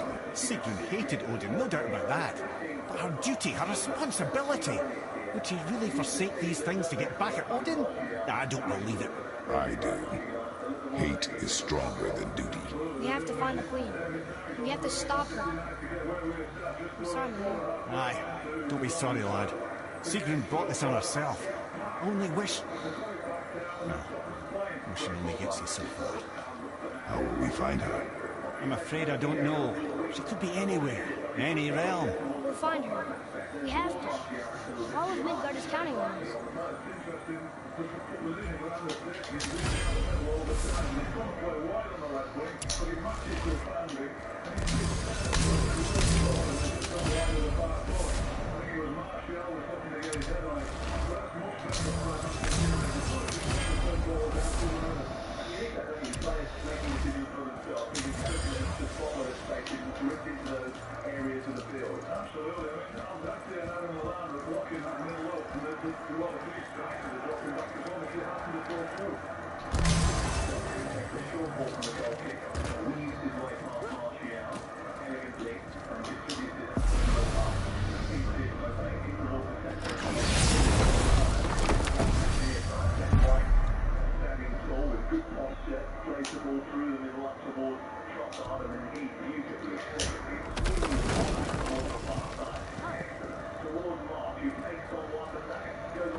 The master of arms in Valhalla, responsible for arming and training Odin's Einherjar. His what? His army come Ragnarok. The entire reason Valhalla exists, you see. The Einherjar wait in the Great Hall endlessly, feasting, Drinking and fucking themselves silly. Fornicating themselves silly. Once Ragnarok begins, Odin calls them into service to fight on his behalf. Deirdre Fool had her hands full training that lot. Oh, here we go. Naples. Nah, that's really angers, isn't it? Let's do most balls. Do some challenges.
Ash.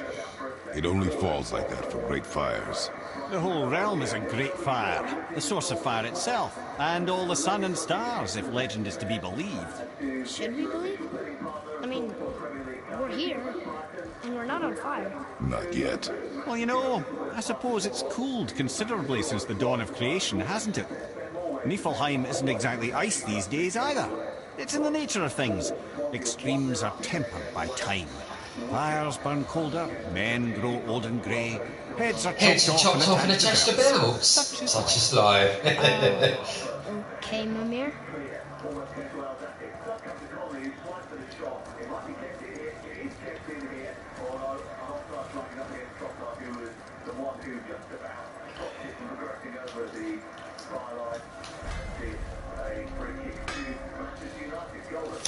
Like the heat, Rob. Heat's damn useful in my line of work. It makes space itself more pliable. Take those magic doors you love so much. Round here, they all go right to one another. No prodding from old Brock. Go up yonder and wake some up. You'll see. Getting around moose pools are cinch. If you don't end up cooked.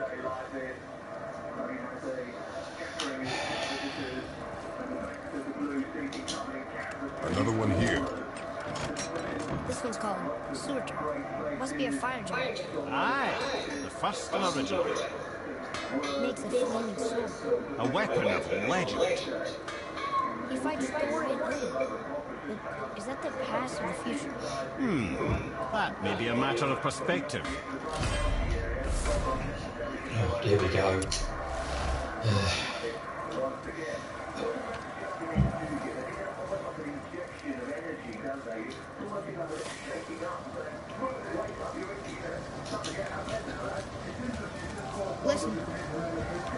voice.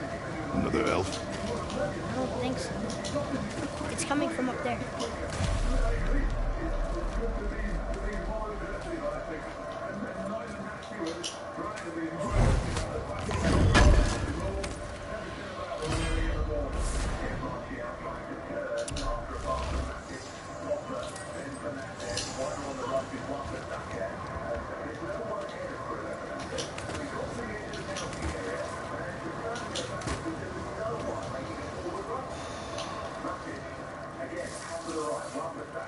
The voice! It's just around this corner. Oh. It's a great big sword. It wants to know if we're ready to train. Here we go.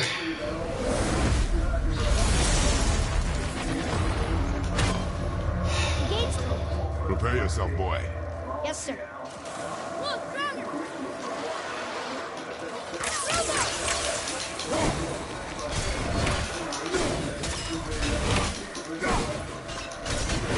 Stay on your feet, for fuck's sake.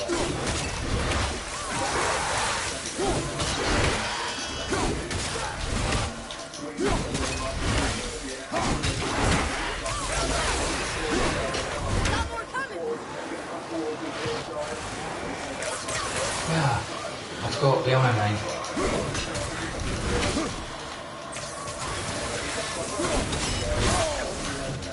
Shit, fuck off.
Oh, look at that. First one down. Nah.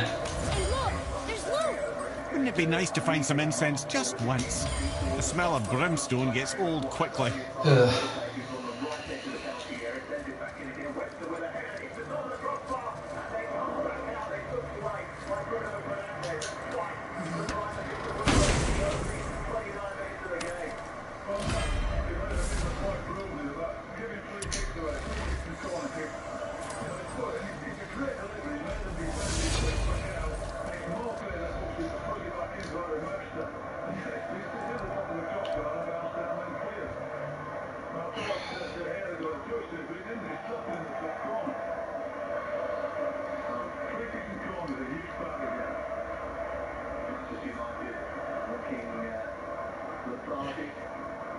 Laboured, passive at the moment, whereas Brighton anything but progressive, assertive, creating opportunities. Quite safely at the frame of the goal. And look at that. Playing out from the back, Lindelof is closed down by Mopé. High press from Brighton. They put the ball out, goes out for a throw. Immediately the bench of Brighton and Hove Albion react to that, knowing that they're doing their job diligently and working their roles properly, and then whack back again, and Mopé's inside the penalty area. He's brought down by one, but Tucker has got to be a little bit careful. Marsh has taken it off his toes again. Low cross into the box, no one coming into it. Lamptey coming in behind Rashford, and that gave him a little nudge, and Rashford went down. So it's going to be a free kick for Manchester United. But again, unsettled Manchester United by this Brighton team who looks vibrant. Second goal for Swansea away at Wickham. In the Championship, game that kicked off at 12:30. IU and Lowe with the 2 goals now. Oh, here we go. What's this one? It says there's another level to this challenge. Okay, that's in quick succession. Be ready, yeah, boy. right. I am.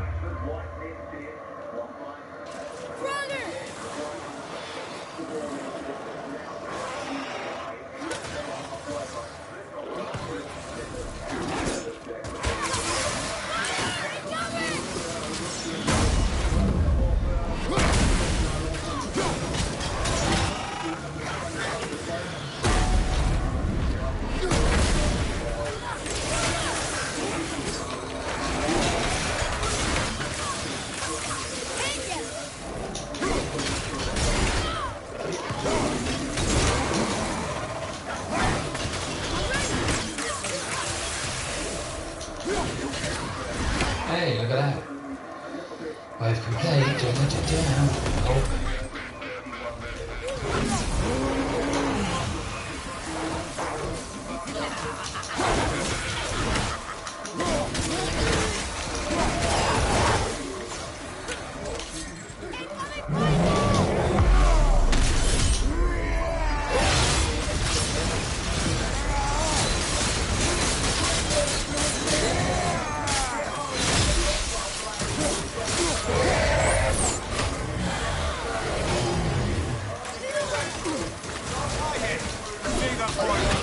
Not a fan. Wave complete again.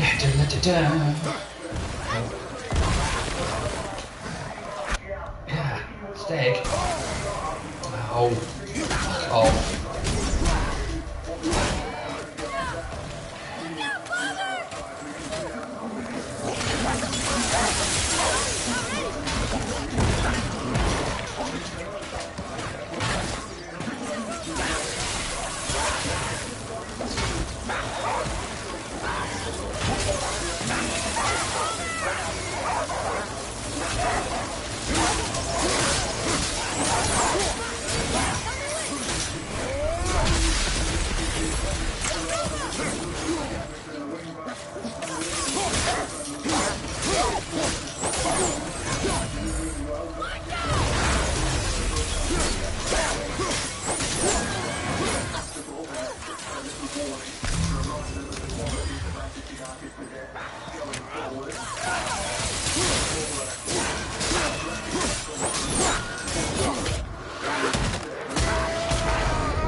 Fucking hell! Fucking dogs! Ah!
is so happening? Have you considered a tactical... Fuck's sake.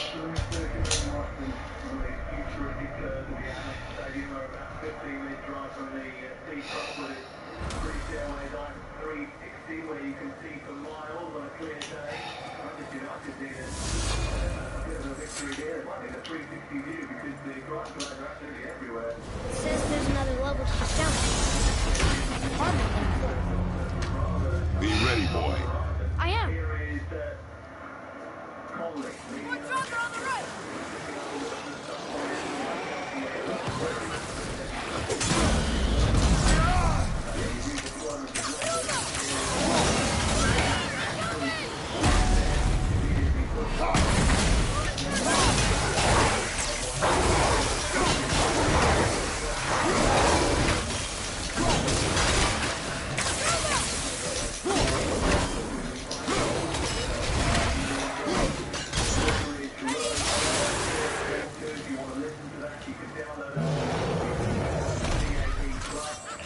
For fuck's sake.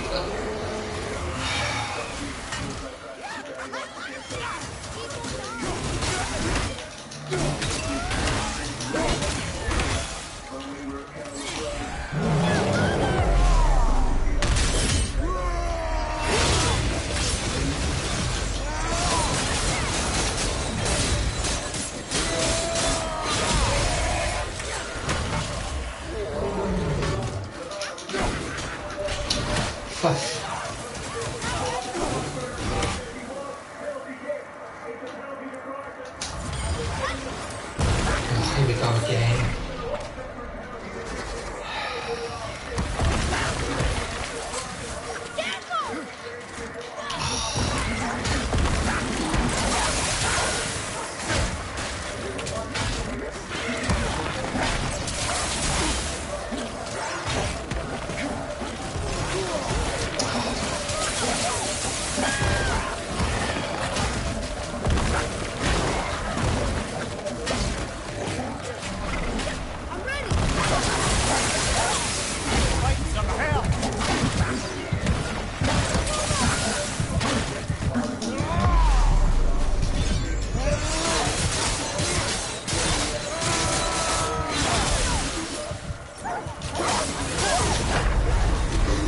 Oh!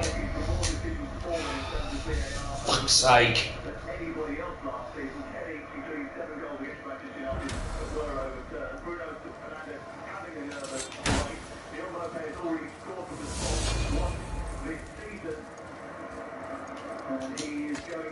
It says there's another level to this jump. Be ready, boy. I am.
Just getting close.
can't do this bit.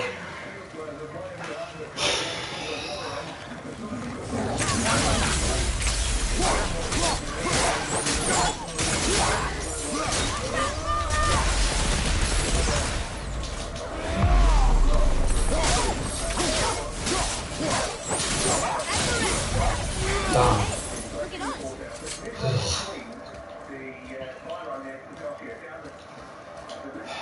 For fuck's sake. Fucking bit.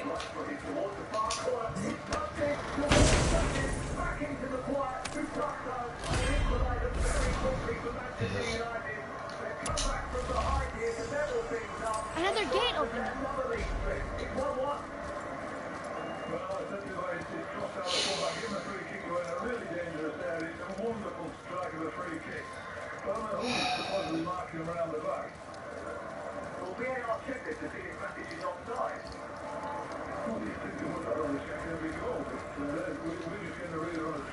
So, nobody lives here, do they?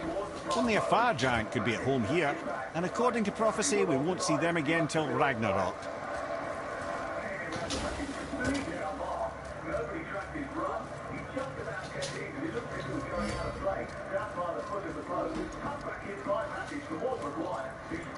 There's another sword. This must be the next challenge.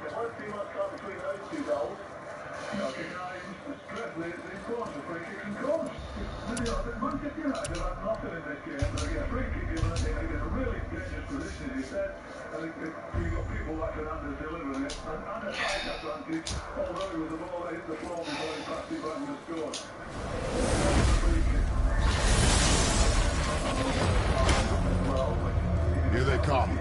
I'm ready.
Damn, first time out.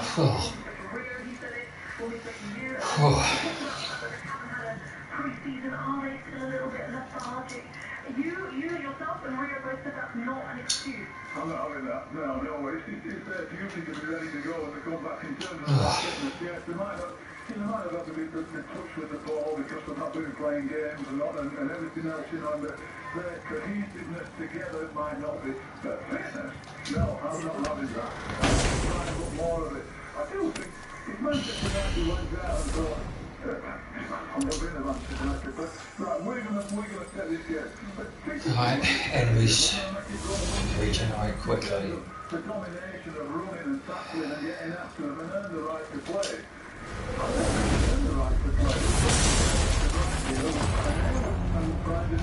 It begins.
These two.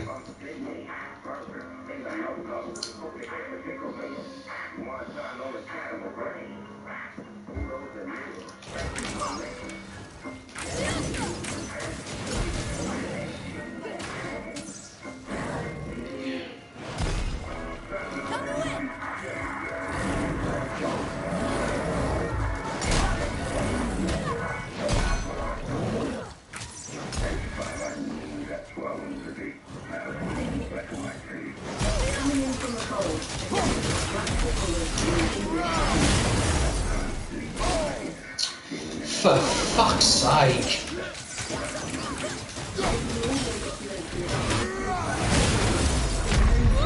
Oh, he's fucking wiping me out.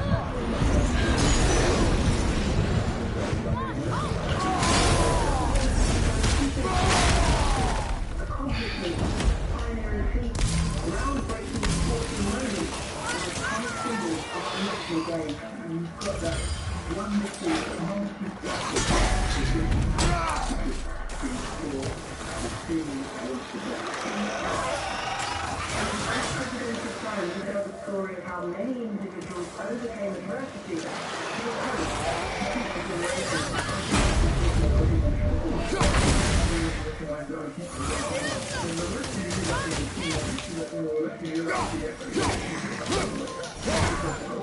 I'm Jessica Crichton.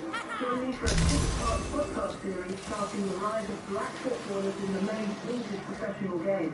These are the people that paved the way for us to be where we are now. Listen live to TalkSport every Sunday from the 27th of September.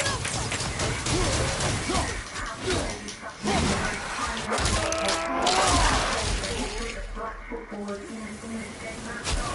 This Sunday on TalkSport 9 o'clock.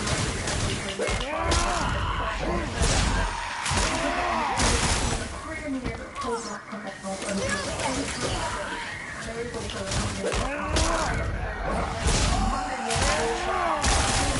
on the talk sport.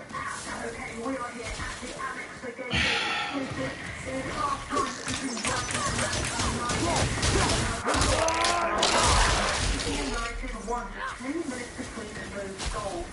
On talk sport 2, we've got a live commentary today of the Go on then, knock him off his feet. in 14 years for the first match. That is I'm not ready. one up.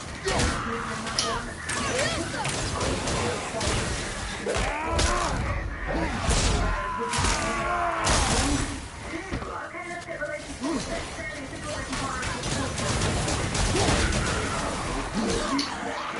always the best.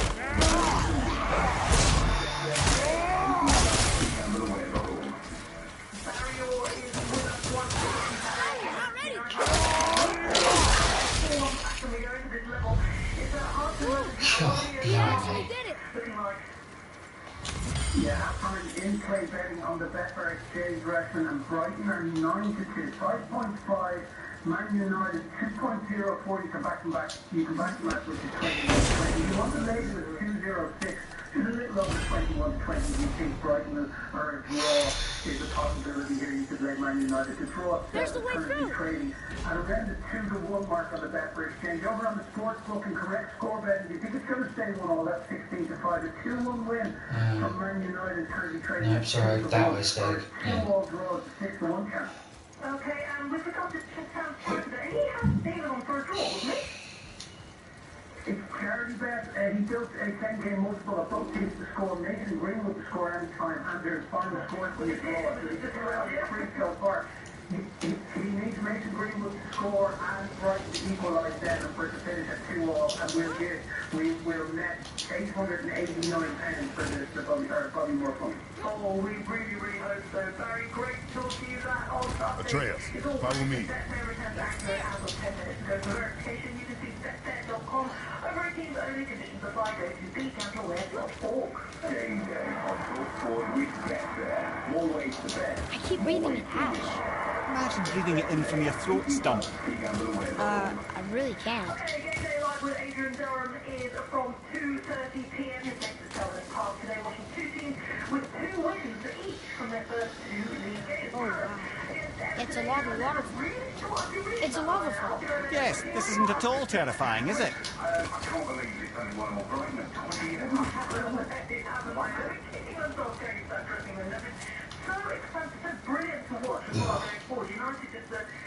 Another sword. I wonder how many of these. It's one of those where if you make any kind of challenge, it's going to go down. But it is one of those.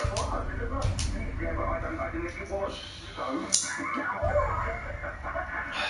Because earlier I was listening to the David James piece on Topics, what a magnificent piece that was. And I've just opened up the Palace programme here. Palace against Everton first for this one. Give my thumb a rest, it's fucking sore. This article in the Palace programme absolutely ruins Jordan Pickford. The article says Pickford in the Palace programme says his face-to-face rate is terrible, concedes lots from outside the box, concedes more than expected goals against Wales, and the whole article is entitled "Don't Be Afraid to Shoot." Incredible. That is incredible. Palace must have stood by him today, hasn't he? Stood by Pickford and Southgate has as well, even with Nick Pope and the good ball that he is. Crystal Palace, though, I have to say, I'm surprised, and I feel awful saying this, because basically my 7-year-old son is football mad, and I can sort of lie there at night and he'll ask me all these questions about football. Who do you think is going to be relegated? Who do you think is going to be in the Champions League quarter-final? Who do you think is going to be in the semi-final? You ask me all these questions. We're talking about relegation. And Palace were one of the sides that I thought might go down because I thought aging side, did I like it? I think that's what it is. Prove us wrong.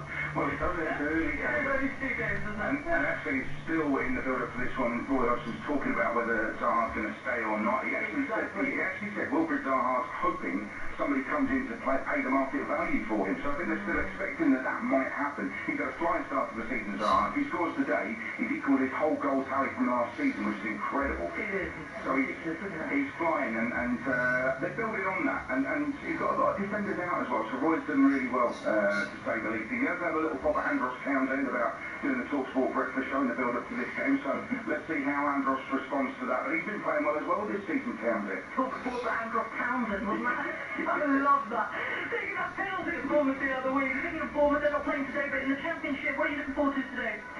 Well, just looking at the games there, I'm looking at Wickham, and I was told by a manager, I won't say who, and it's not the manager of my club, no I won't, an EFL manager said to me last week, it's conceivable that Wickham could go down without winning a game. Oh, gosh, no. I know, yeah. So, for me, you've got 46 games. I'm not sure that's possible. But they're 2 down at home at half-time. They got back to 5 last week. Conceded in the 92nd minute in the first week when they really put their all into it. Damn, I got resurrection. It's one of the worst free teams to go down, but you don't want them to not win a game the whole season. That'd be awful. That would be absolutely crazy. I can't see that happening. I can't see them not winning a game for the entire season. I'm not really sure about that one, but I'm actually when we're on something in that year. The Barnsley commentary, I think, is really interesting. The Barnsley manager's been linked with the New York Red Bulls. So where would you rather be, New York or Barnsley?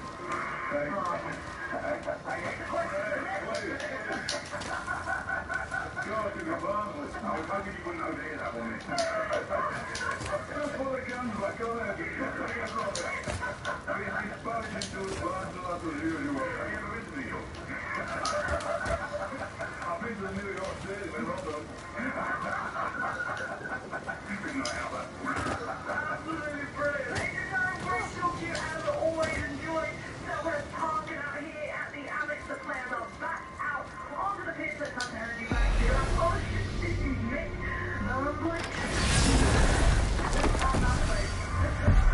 Was that your attempt at Mick McCarthy voice? I thought it was alright, thank you very much. I'm not going to get on that. You stick to the French and Spanish pronunciation. You're not going to get on that now viral video and music which has been made to Mick McCarthy's dulcet tones, are you? Google it, folks, it's worth it. We're about to get underway in the second half. Mick McCarthy from the Republic of Ireland and Sunderland manager is alongside me, Sam based here at the Amex Stadium. Last week, Manchester United was the first they'd won at the Amex. Goals from Mason Greenwood and 2 from Bruno Fernandes, completing a victory for Ole Gunnar Solskjaer's team at the venue where history has been hard to come by for them. Of course, the most famous meeting between the 1983 FA Cup final where Manchester United Well, what else were we talking about? And as radio commentator Peter Jones famously explained, and Smith must score. I'm afraid. Big chance that, wasn't it? Well, the goals are good there, mate. I've got the imitation story you mentioned today. Well, we've got connections, don't we? So many years on. Smith, what are you getting involved, mate? What else can we do? We're underway. Manchester United in red shirts, black shorts, shooting from left to right. Brighton with blue shirts and white shorts, shooting from right to left. For you in just a second. The ball has been sent over the top, down the left, by Mark into Conley. Conley's in behind Paul Pogba, who brought him down. It's another penalty. It's another penalty to Brighton Hove. And Paul Pogba is guilty of bringing down Aaron Conley, who got him behind. Sorry, Mark, spotted the run early, lifted it over the top. He galloped into the box, and Pogba nudged him to the floor. He gets a yellow card for his troubles, and it's a penalty to Brighton. Aaron Conley's done brilliantly. It's what you would start to do with it, but I come to the fans, but he run across the defender. All the attackers are just trying to get across him and see if he touches like, and he does. It's a penalty. Aaron Conley's brilliant with that. But he's gone across the body, as the ball's gone over his left. Alright. Pogba cut behind it. Kill Crunch the Bank Elite Shield. Oh, God. He's got side, and just across it. Just in the middle of the hasn't he?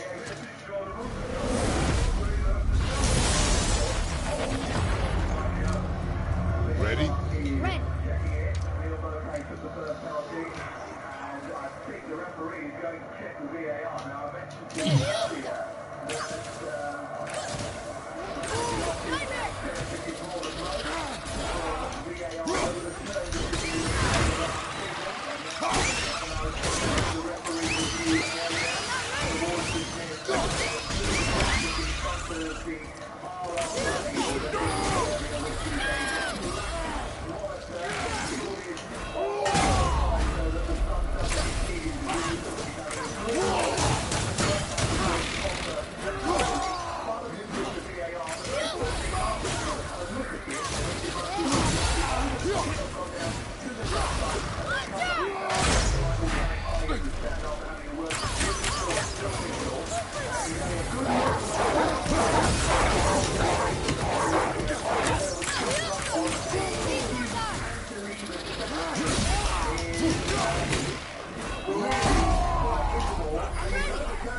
Fire behind you!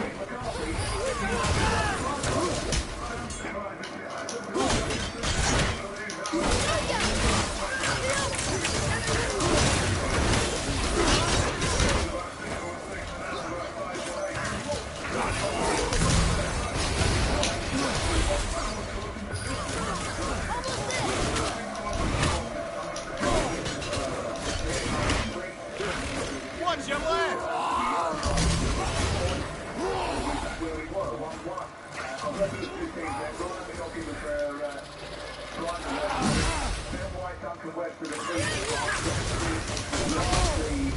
Fuck's sake!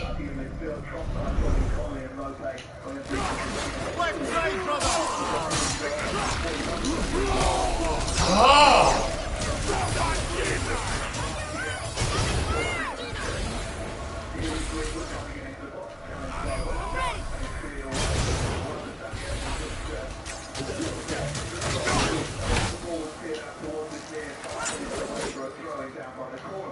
Right side!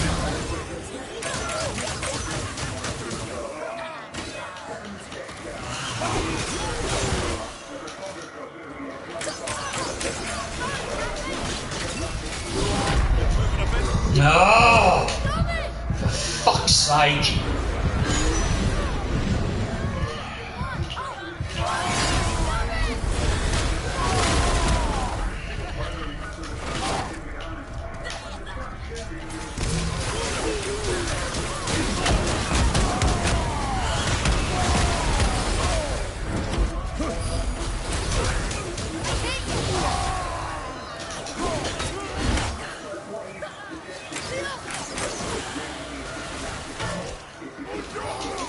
On your left!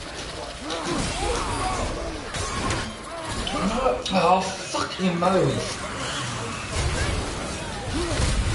Oh! For fuck's sake.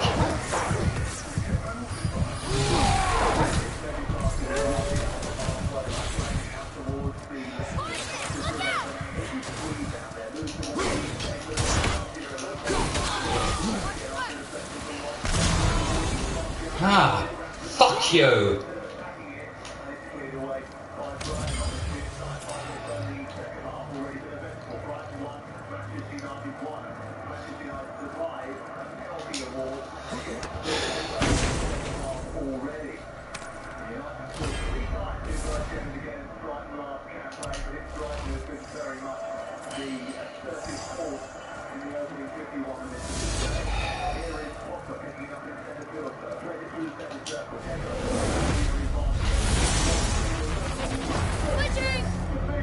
Follow my lead.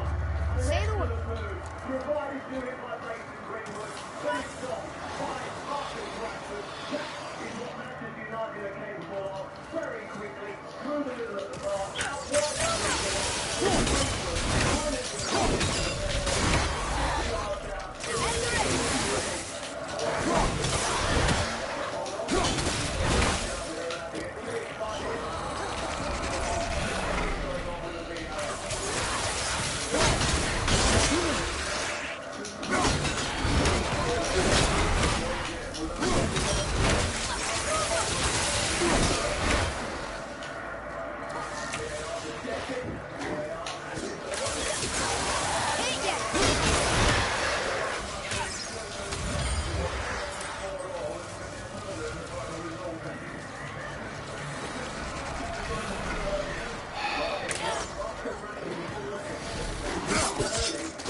All of that bullshit went up in.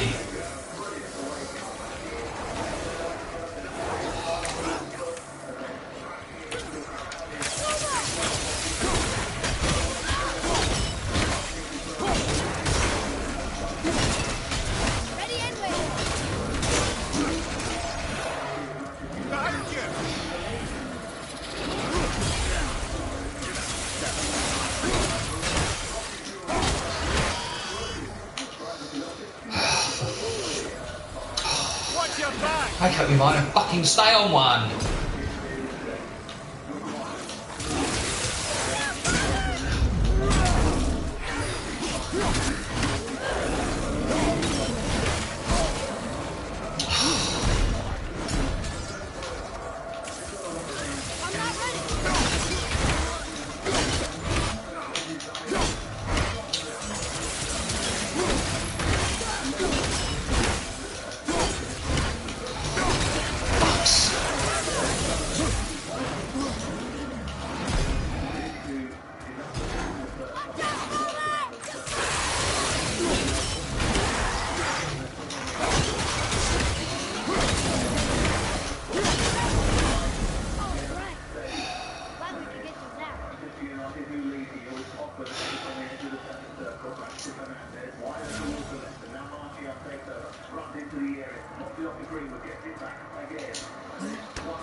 My hands are so sweaty I can barely grip the ball.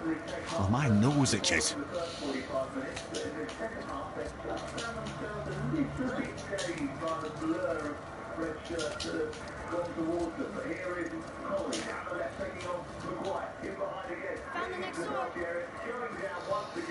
To 300 enemies. Nah, not with my thumb.